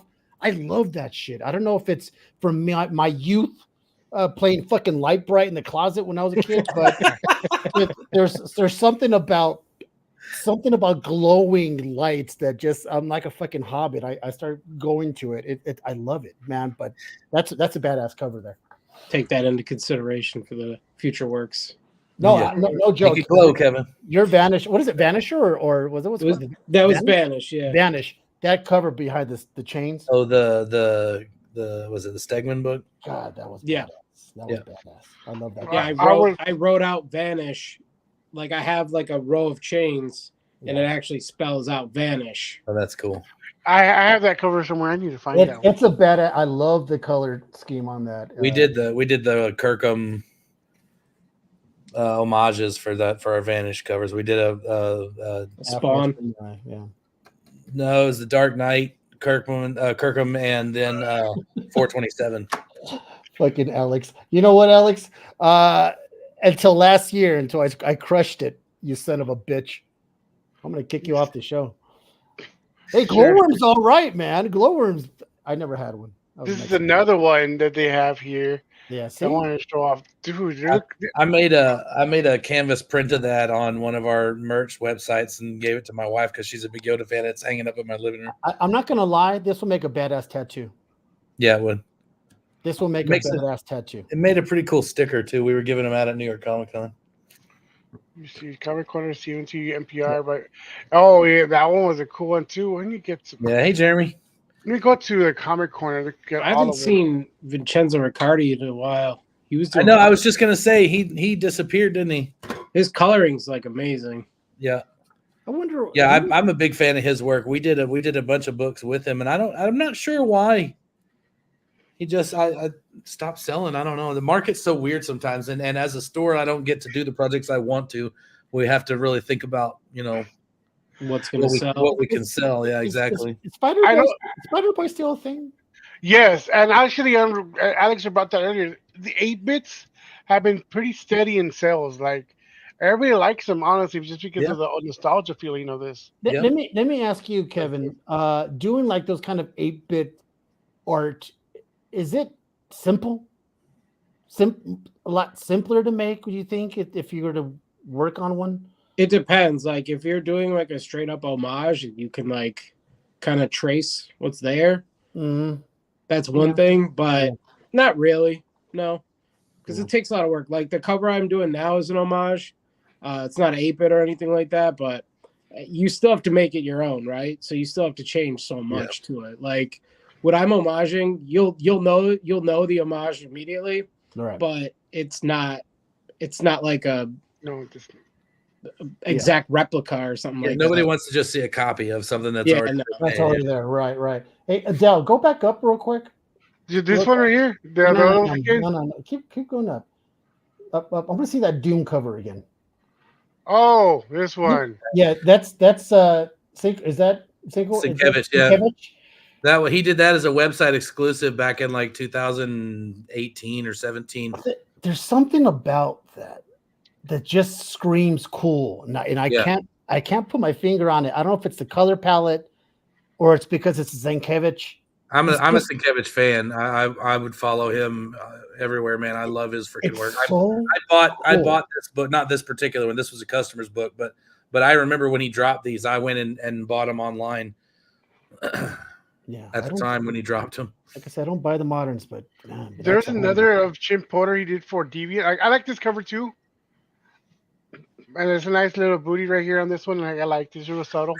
That was a fun email to write. Can you put more side boob and a juicier booty, please? those were our notes for the artists on that one. How does that work with Marvel? Do they have to are they annoying with what goes, It depends on the book. Sometimes there's restrictions, but with Marvel, you also don't get direct contact with the artist. So everything for Marvel goes through Marvel. So you don't always know what you're going to get until they're like, okay, well, you said you wanted this artist, and we can propose a concept that they can approve or not. You know what I mean? So it's weird because you don't get the control. Like with Image and even smaller publishers, we just work straight with the artists. Yeah. And we can sort of work together on building a really cool concept or idea or whatever. With Marvel, you don't always know. So Adam Hughes' cover of this one was also another big seller. Yeah, that one. That's the other one. We did the Zatanna and that one, and that mystery game sold out a lot faster. The Zatanna one, for some reason, those last 8 or 9 spots have been slowing down. Not as many Zatanna fans. Cody, let me bring up something you brought up earlier in the show.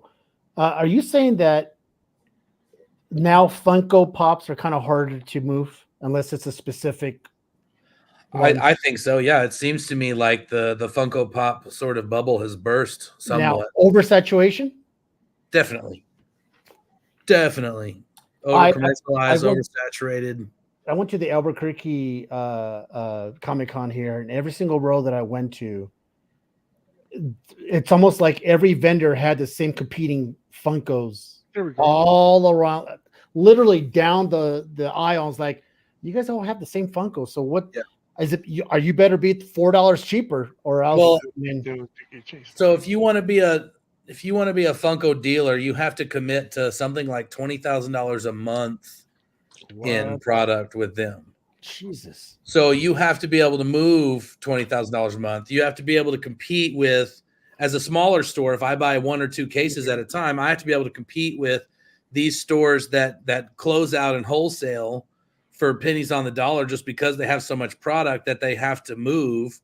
So then you go and you try and do a whatnot sale on Pops that you own for what you own them for. You start them on auctions for, 1/10 of what you need to get out of them. And then you sell it for half of what you own it for. You lose money. And so then it's like, well, why am I'm a retailer. I'm a store. Yes, I have to make money in order to stay in business. You know what I mean? This one is one of my favorite ones as well. Yeah. See you when you're here sleeping. That's another one. That's another one of his Banksy references. It's Shikari says he doesn't think it's oversaturation. He thinks the trend just died.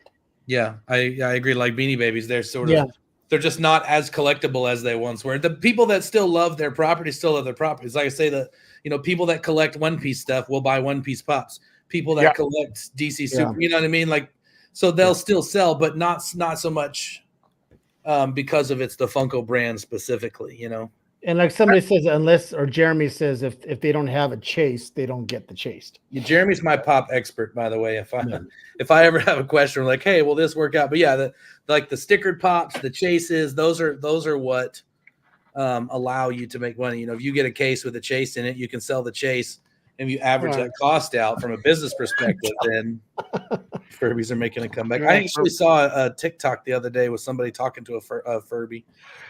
Yeah, it was on Netflix on the Touch, the Golden Touch. They're talking about Furbies all over again. I'm like, oh no. Furbies or Beanie Babies? Ah, Beanie Babies. That's right. I'm sorry about that. It was Beanie Babies. If you guys have been watching the Golden Touch on Netflix, it's like a 6-episode on the. That's a good one. The Golding auction house. Yeah. He went to a house and this dude had every single fucking Beanie Baby known to man. It's his wife's Beanie Baby collection. Right. And he wanted to sell them. He wants to know what's their worth. So then they brought in a Beanie Baby expert. And I got to tell you, to hear, and we had it last time when we had Vortex Breaks. Was it Vortex Breaks? Yes. Dan? Yes. The stuff that goes into like the cards and what they look for and the edges and the centering, all the shit I never knew about. But the Beanie Babies, this woman came in, she's like, it all depends on how they sit. And if their head is upright and it doesn't slouch to one side, it doesn't go forward. And then the stitching right here. And we're like, holy shit, this whole time. Sounds like a 9.8. Yeah. A 9.8 stitch Beanie Baby. And it comes in a little plastic case. And the Princess Diana one. And holy shit. And now, womp, womp, womp. So those people who bought Beanie Babies going, one day I'm going to retire. Right. Those golden auctions are great if you want to get some keys on the cheap. Oh, really? That's why I don't try and sell through them. Yeah. Oh, yeah. Not if you're a seller, but yeah. I saw FF5 today for like, I want to say it was like 3,500. And FF5. What, graded? It was 4. It was a 4. Wow, that's Well, not. I mean, bad. it was the bid wasn't over yet, but that's what it was with like a couple hours left in it. I'm not gonna lie. If I was one of those guys that just had a shitload of money, the grails that I would be fucking buying. I mean, Right. I would be X-Men ones, FF ones, the Avengers one, the 181 at the 9.0. You know, they're it's ridiculous. A 90181 is like what, 10K now? Easily.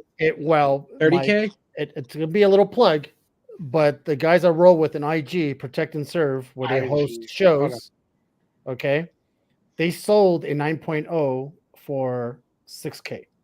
So there's yeah, that's right. They Seems get the low. best. It is very low because the FMV on a 9.0 181 is about 7,500, Okay.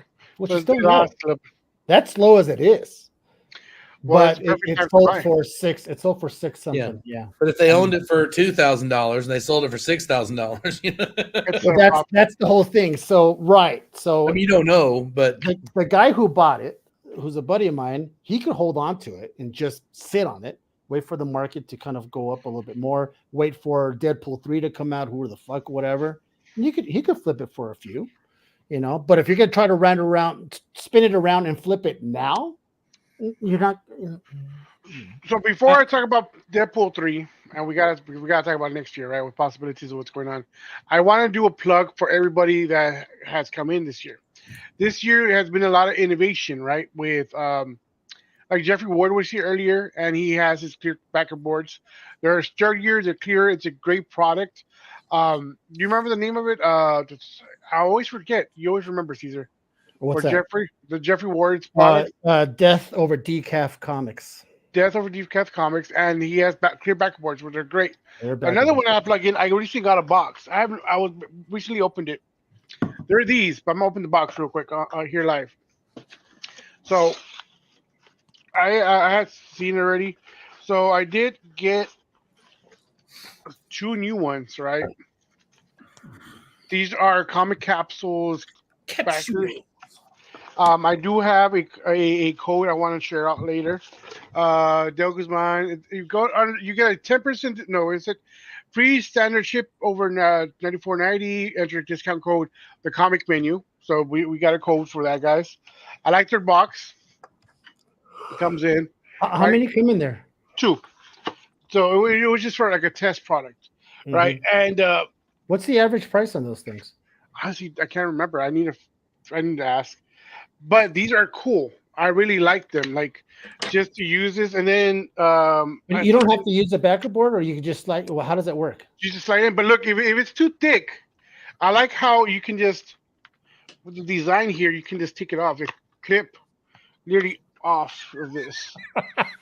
Hey, this is the first time I've done it. So it really comes off, right? So you can just put it in there, and you just put this back in place. So you could just drop the. So is it also used as sort of a backer board? So you don't need a backer board? I haven't used it without the backer board just because I haven't tried it yet. And I haven't really been around comics recently because I've been working in my new job, and it's been. So I just clip it in. Look, it's back to normal, right? It's So awesome. it's like a top loader? Pretty much. That's pretty cool. It's like a top loader that's been banged out. You know what I'm saying? Yeah. You Like my mom. I dated a girl like that in high school. yeah. Yeah, Wow. I was surprised that it came out here sooner. Jesus Christ.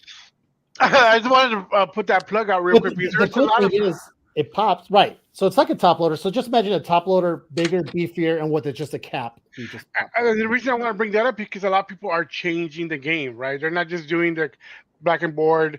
They're enhancing that part of the product as well. And the better, like I have gotten some stuff in the Comic Corner. They have good back and boards. What do y'all use? The like a thick edge, right? That's what y'all been using. The boards For the exclusives or for the exclusives. it's just the Gerbers, whatever the fullbacks are, or halfbacks. Halfbacks, and it's a great product. They package it well, and everybody's changing because they want to protect their products. Wow, let's see. This is what one of the.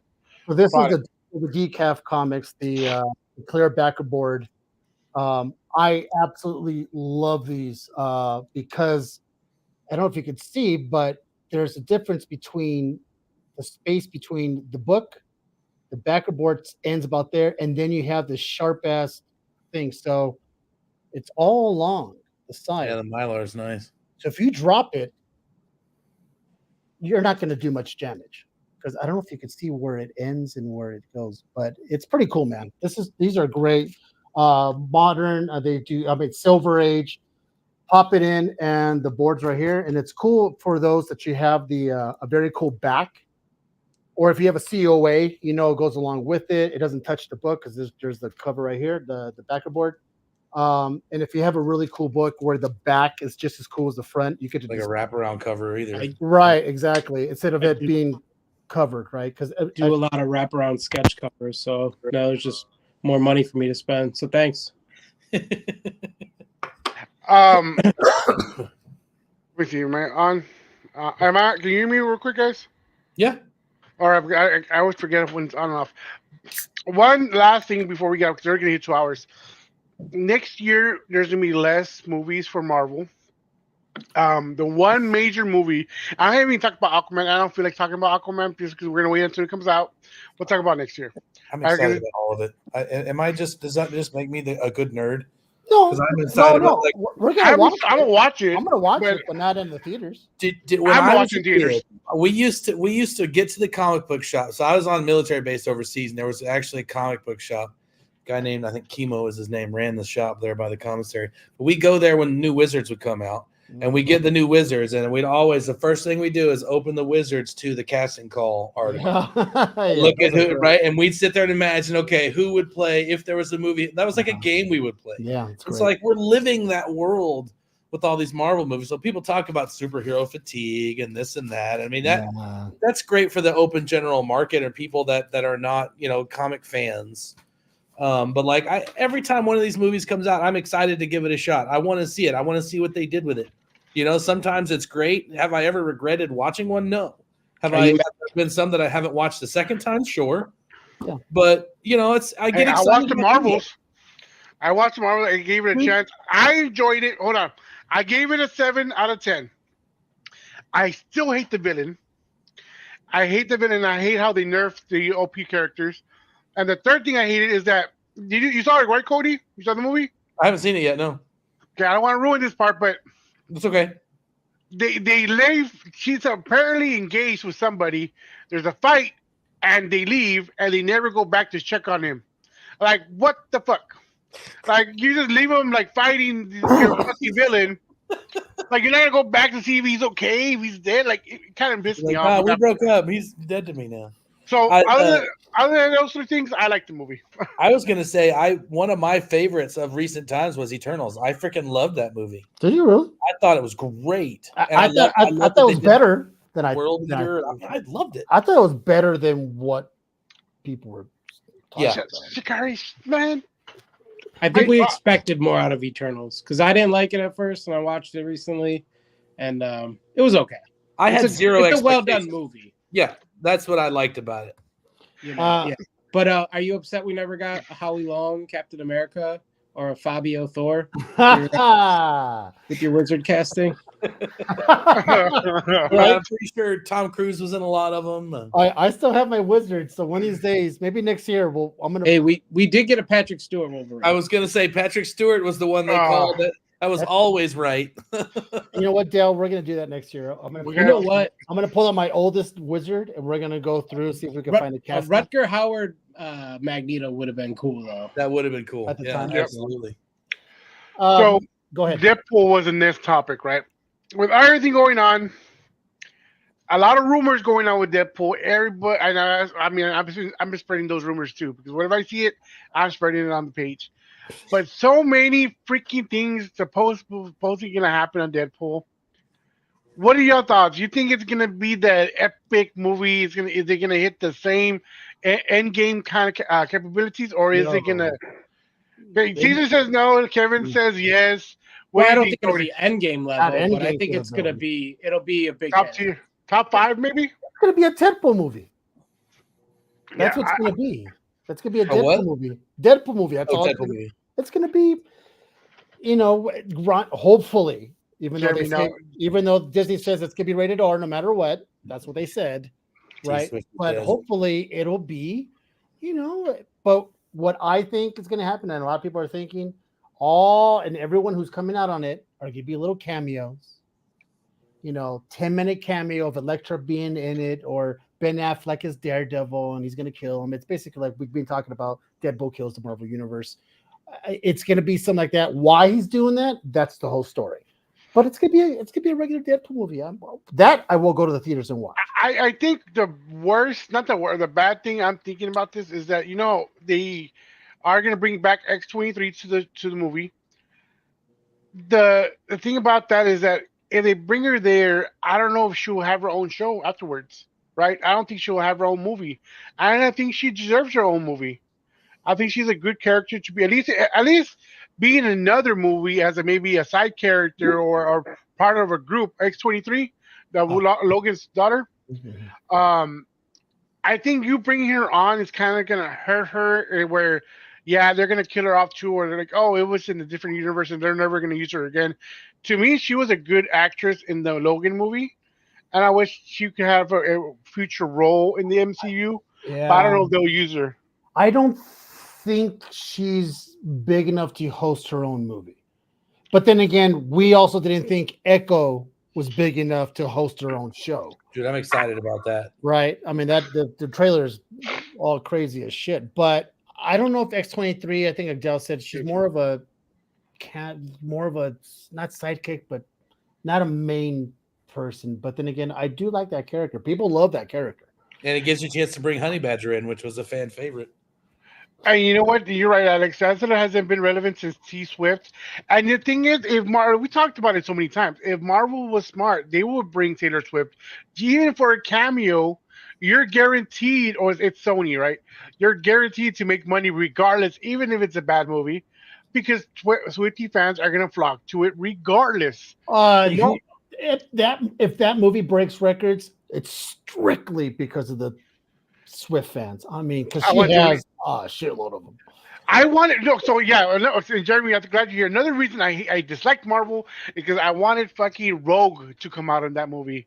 I was like, oh, this is a perfect chance for Rogue to be the villain or somehow to be in there. I mean, I'm happy at the very ending, whatever. But Rogue could have been an awesome character to bring in. Here's my secret hope. My secret hope is that they somehow roll into the Young Avengers. And somehow the Young Avengers somehow sort of rolls in the whole Rogue as a villain storyline, and as the mutants start re-entering the universe. I think that would be a great time to bring Rogue in. I just want to see that Rogue as a villain storyline, because she started off as a villain and like pay homage to that. But it was a fun story, Before we go, I got a couple of things I want to show Kevin. So put me on the thing real quick. Gotcha.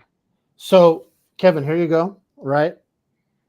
And see how you can see the COA in the back, along with the back of the book? Yeah. Right?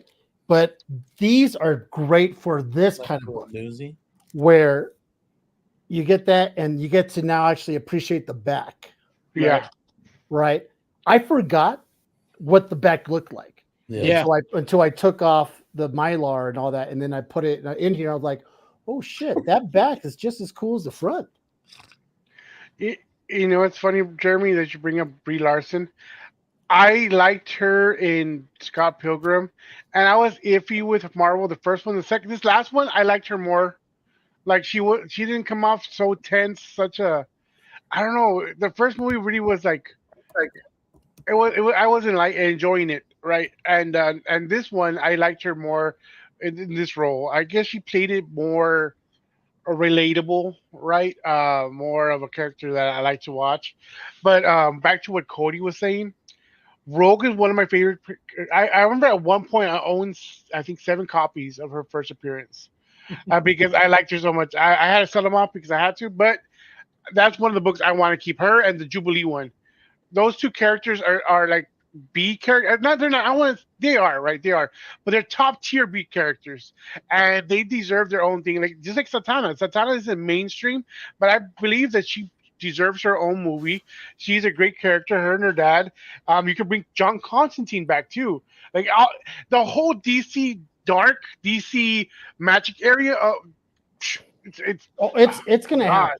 I guarantee you, the DC dark is definitely going to slowly become a thing because they want to bring in, and there's been talks of Madame Xanadu, not Satana, but Madame Xanadu having her own show.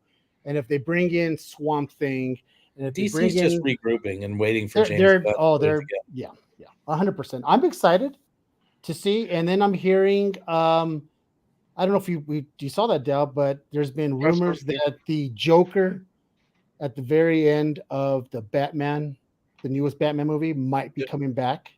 The Matt Reeves Batman. Yeah, the Matt Reeves Batman. So the Joker who was in there, he might be coming back. He might have a bigger role for a trilogy. Yeah, I think there was a yes. I like it. Movies.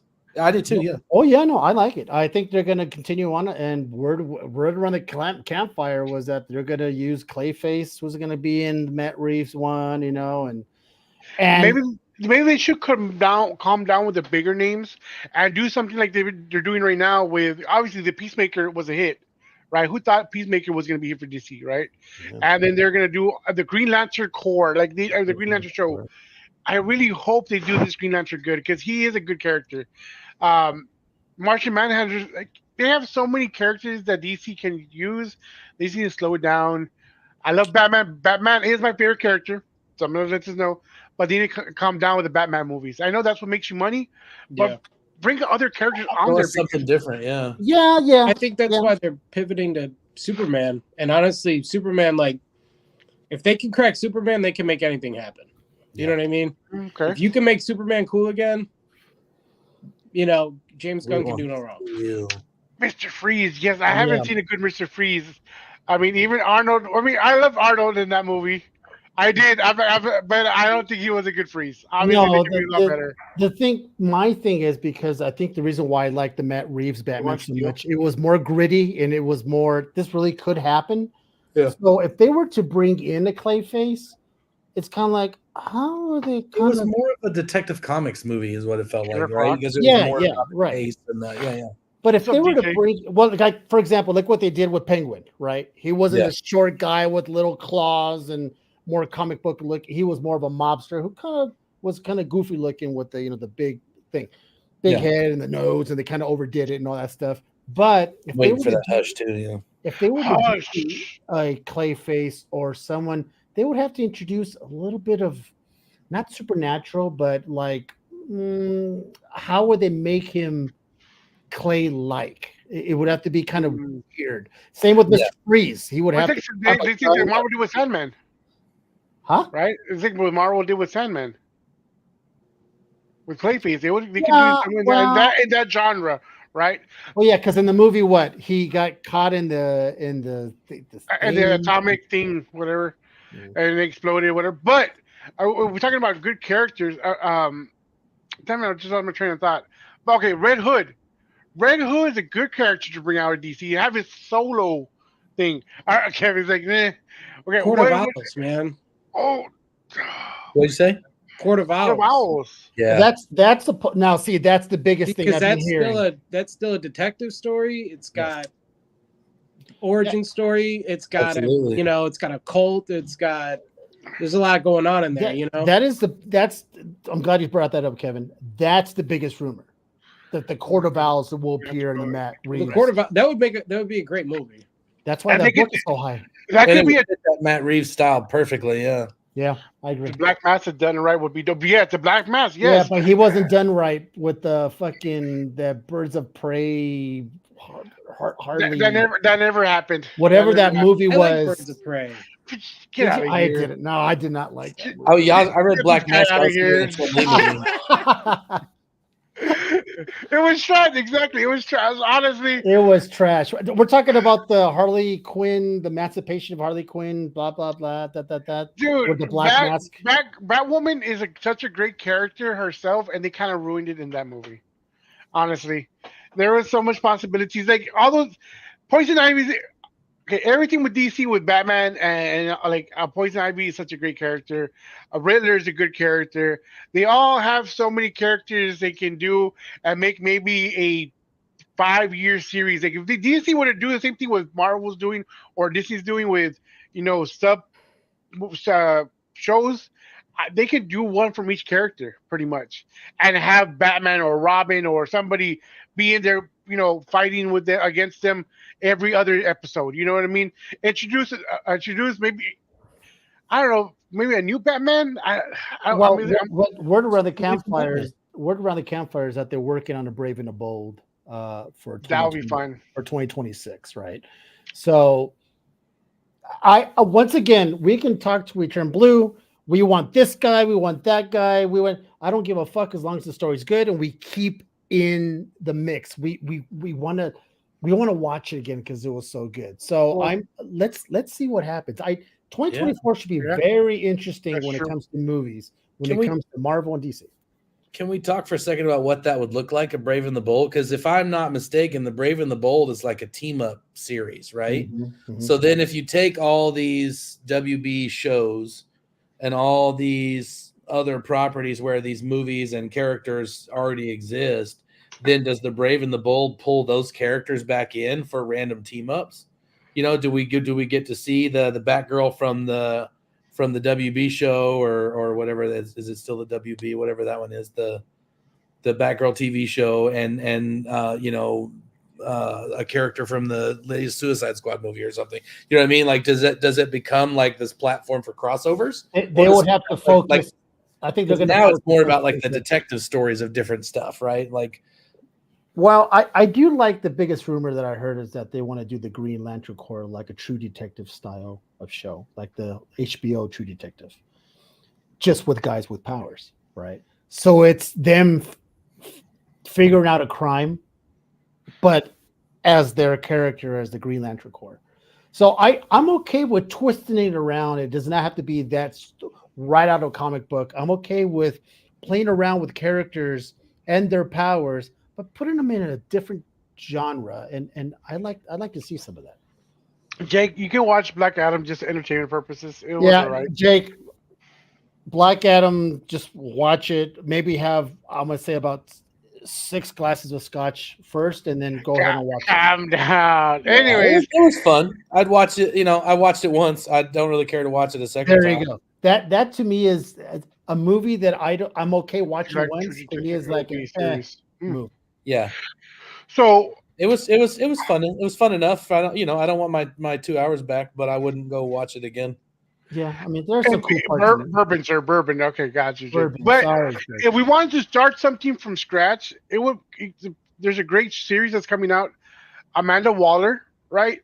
She's a part of so many people's lives. Batman, Suicide Squad, right? She's such a villain too. Yes, and you can. So there's a great possibility to start off from there. That's your foundation. Even if you start from the villain part. DC is dark, regardless. So you start from there. You introduce the Batman. You introduce your Suicide Squad by each character, right? And you do what they did last time. Okay, you got Killer Croc and their specs. You get what's it called? That Aussie dude, the Boomerang, Captain Boomerang. Or Captain Cold, you got Boomerang. Yeah, you can introduce all of them slowly, and you can use Flash, you can introduce Batman, you can have all these other things from that one show, right? You can introduce there's a Justice League. Yeah, and you can put like little Easter eggs in there. Oh, there's a Justice League. You know what I mean? There's this and that. So you don't gotta go from scratch anymore. You don't gotta rebuild. Like there, you give out the hints from that show, and then you just go from there. I mean, in my opinion. Once again, we're going to see one of the most important movies that I'm really looking forward to for next year will be Constantine 2 and Swamp Thing. Constantine, yeah, you heard me, Kevin. They're going to do a Constantine 2. It's being worked. It's in the books. Yeah, and with Keanu Reeves. Yeah, and it's one of my favorite movies actually. So the first one. I liked it. I just didn't know that they're actually going through with the second one. Yeah, and the other one is, awesome. And the other one to me is Swamp Thing. If they do Swamp Thing, they're making a Swamp Thing. Oh, they're doing a Swamp Thing. No shit. It's on the list. I haven't seen that. Let me check that out. It's on James Gunn's list.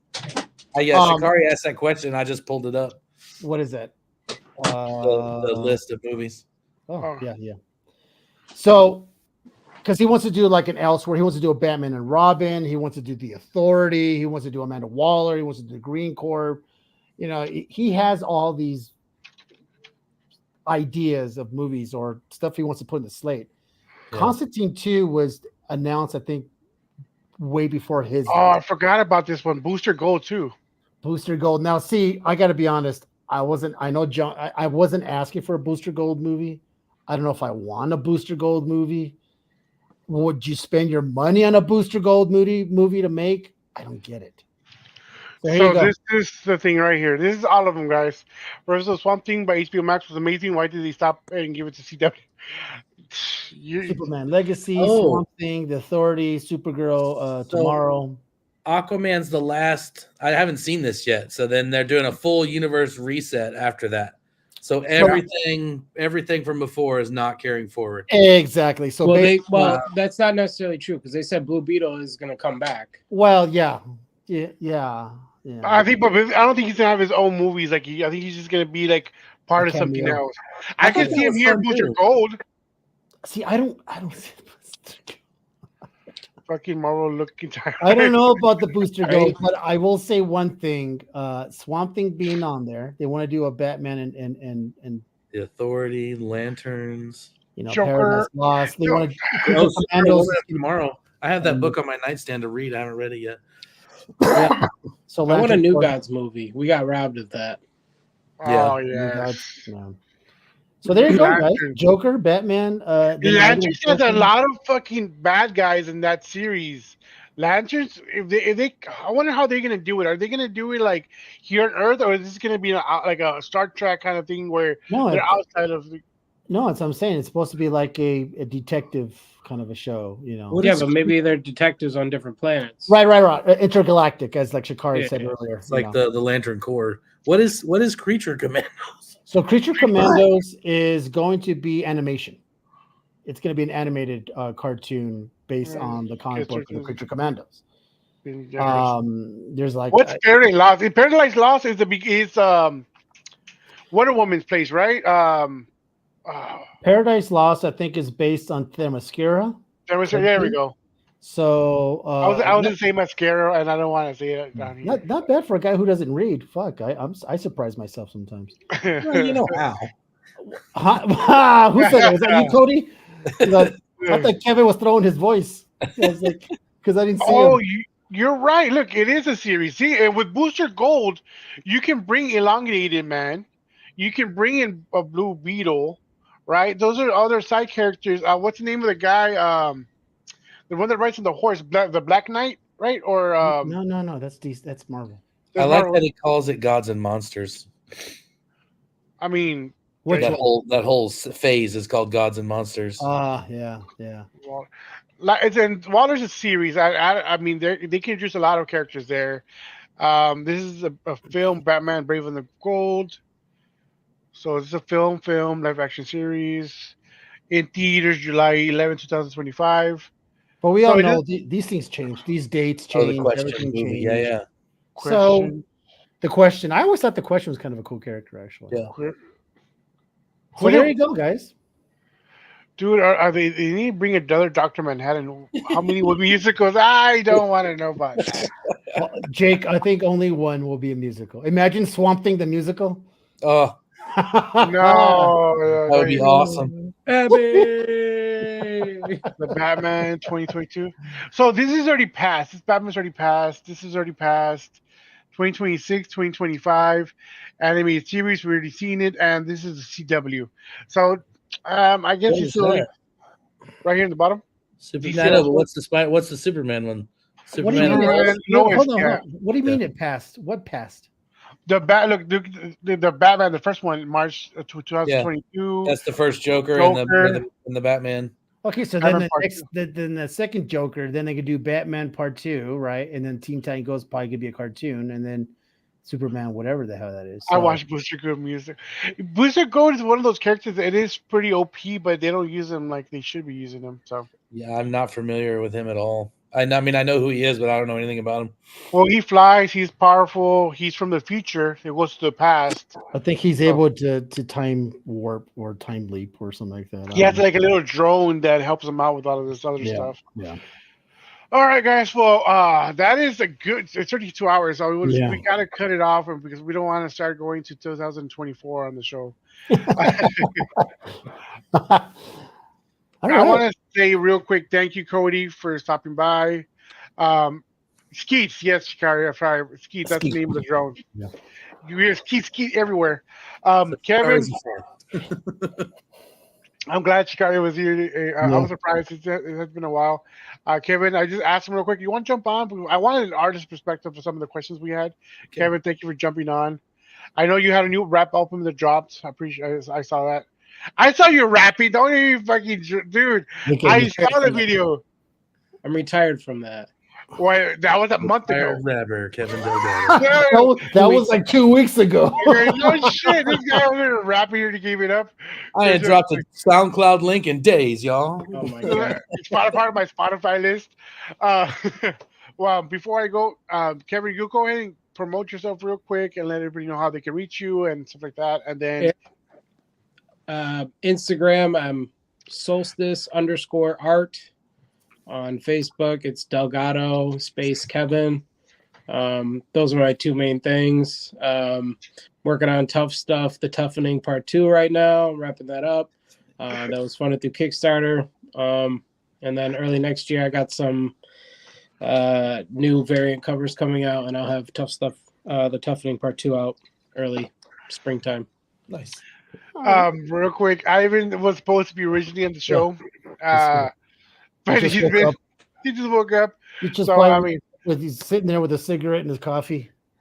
Oh yeah, and then he has about 50 cats. And I got a chance to meet Kevin. That was fun. Yeah, it's nice meeting you, man. Yeah, you too, bud. And then Cody, what do you got going? Just more exclusive drops coming up. theComciCornerstore.com. Check us out. Pull boxes are 25% discounts, and we get free shipping coupons with that to buy all our exclusives and toss them in your pull box with you. Follow us on Facebook and Instagram. We'll see you around. All right. well, and just to let you know, the one what is dropping next is let me see, we show it right here. Share screen. Dell keeps a closer watch on the schedule than I do. Right. So this one is to be dropping tomorrow. Yeah. Look at that, 8 p.m. Eastern time, so 7 p.m. my time. This is what and I saw a lot of people like engage with this post. I had over 50 reactions already. It's crazy, people. It's cool as fuck. It is. I mean, shit. There's a lot. I noticed there's two other ones I saw that had exclusives with this as well. But I think it was one of the cooler ones. So tomorrow we'll be dropping, guys. Keep an eye on Cody, mine, the Comic Corner page, for the link so you can go ahead and buy them as soon as possible. Yeah, and that's actually we started partnering for 2024. We're partnered with the Comic Book Buy Sell Trade Group. With Rob. So that'll be with Rob, and that'll be in his group there. You guys should check it out. I believe we're doing a special promo if you order a copy.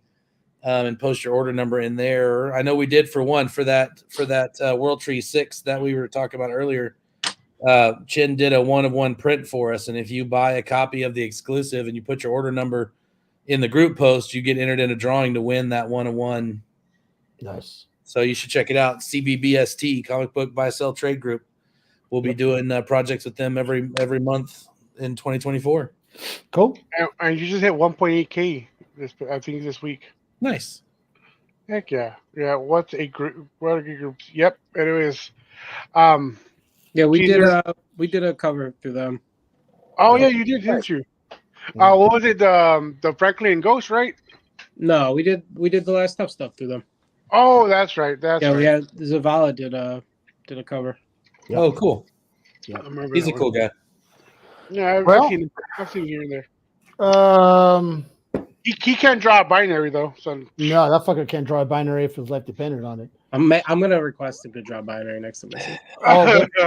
Well, next year, Kevin, are you gonna jump in? We're gonna do it again. You in? the draw off, the sketch off. The sketch off. You mean me blasting everyone's tits off? Yeah, I'm in. All right. Cool. Look at that. So, That's so- official. We have the shit recorded, so just let you know. I'll set up in front of my potter's wheel and I'll throw pottery and put little drawings on the side of it. Pottery. Is that what your kids are calling it nowadays, Cody? Yeah. No, you should do the Lionel Richie sculpture from the music video. The exact same one. and you should have Brian doing that ghost thing right behind you, holding your hand. No ghosting. I've got a sign in my studio that says no ghosting. So Thank you, listen, Shikari. this year, we talked about it in the beginning. We started, I think, in June. May. In May, this show, brand new, just me and Dow, and we're now at 26,000 followers on the Facebook page. Wow. 26,000. We've reached up to a 5.1 mil. It fluctuates with the 5.1 mil No, reach. we reached 5.6. Oh, 5.6, excuse me. 5.6 mil reach. Then it drops, it goes back up. Either way, we're here every Wednesday to entertain you guys. And if it wasn't for you guys jumping in the comments and wanting to see our mugs and bringing in guests like today, and we bring in artists and all that, it's fun. I look forward to my Wednesday nights. We are going to try to change things up next year and kind of More shake it up this. a little bit. We're going to do more. We're going to try to focus more on this, which is, what is this? Geeking out with artists and stuff like that, but not, hey, you better draw something while we're talking. More like part of the panel just to kind of geek out. You know, kind of like what Kevin's been doing. We're not looking what he's drawing. He doesn't have the camera face down and all that. He's just being part of the panel. We're looking more into doing that. And I will tell you guys, starting next year in January 10th, we're going to have our very first, our two guests we're going to dab into Golden Age comics, and they are Golden Age gurus of Golden Age books. Both guys are be coming in. Code Blue and Crime City Comics are going to be coming in, and we're going to be talking about Golden Age because I've learned so much this year about Golden Age that I've never knew before because of those guys. And they just talk about it, the Senate hearing, the Sodi book and all that stuff. So it's going to be very interesting. And people, like we talked about earlier, are diving into Golden Age more this year than I've seen before. Absolutely. And it'd be kind of good to get some education on what to look for, what artists are big, and what issues you want to actually invest in. So, but everyone, what a great year. Thank you so much for showing up. Be safe. This is our last show of the year. Be safe out there. Have yourself a fantastic holiday. Be at Christmas. I mean, on New Year's. Booze it up as long as you don't drive. Don't shoot. I don't give a shit what you do. Don't shoot up in the air. I don't know. Just stay home and Get some enjoy gabagool. it. Have some good time. Have some gabagool. Gabagool. Like this guy. Have some gabagool. But yeah, well, that being said, guys, thank you very much. Merry Christmas to you too, Jake. Merry Christmas from us, TCM. Happy New Year. We'll see you next year. We'll probably be out for 2 or 3 weeks. Yeah. But we'll keep you updated with that. We'll get nerds back up here just like Cody, and then we get other nerds like this rapper over there. Tough stuff. I'm not gonna let you live it down. I'll say Kevin. I'm not ashamed. I know what I do. I'm pretty Jeff, sure that- Tough Stuff was the name of an 80s rap group. So, and that's why you retired, Kevin. But with that being said, thank you very much. Merry Christmas. And this guy. Fucking Ivan, next year. He's on. For sure. You owe us one. Layers, guys. See you. Thanks for having me. Thanks, guys, man.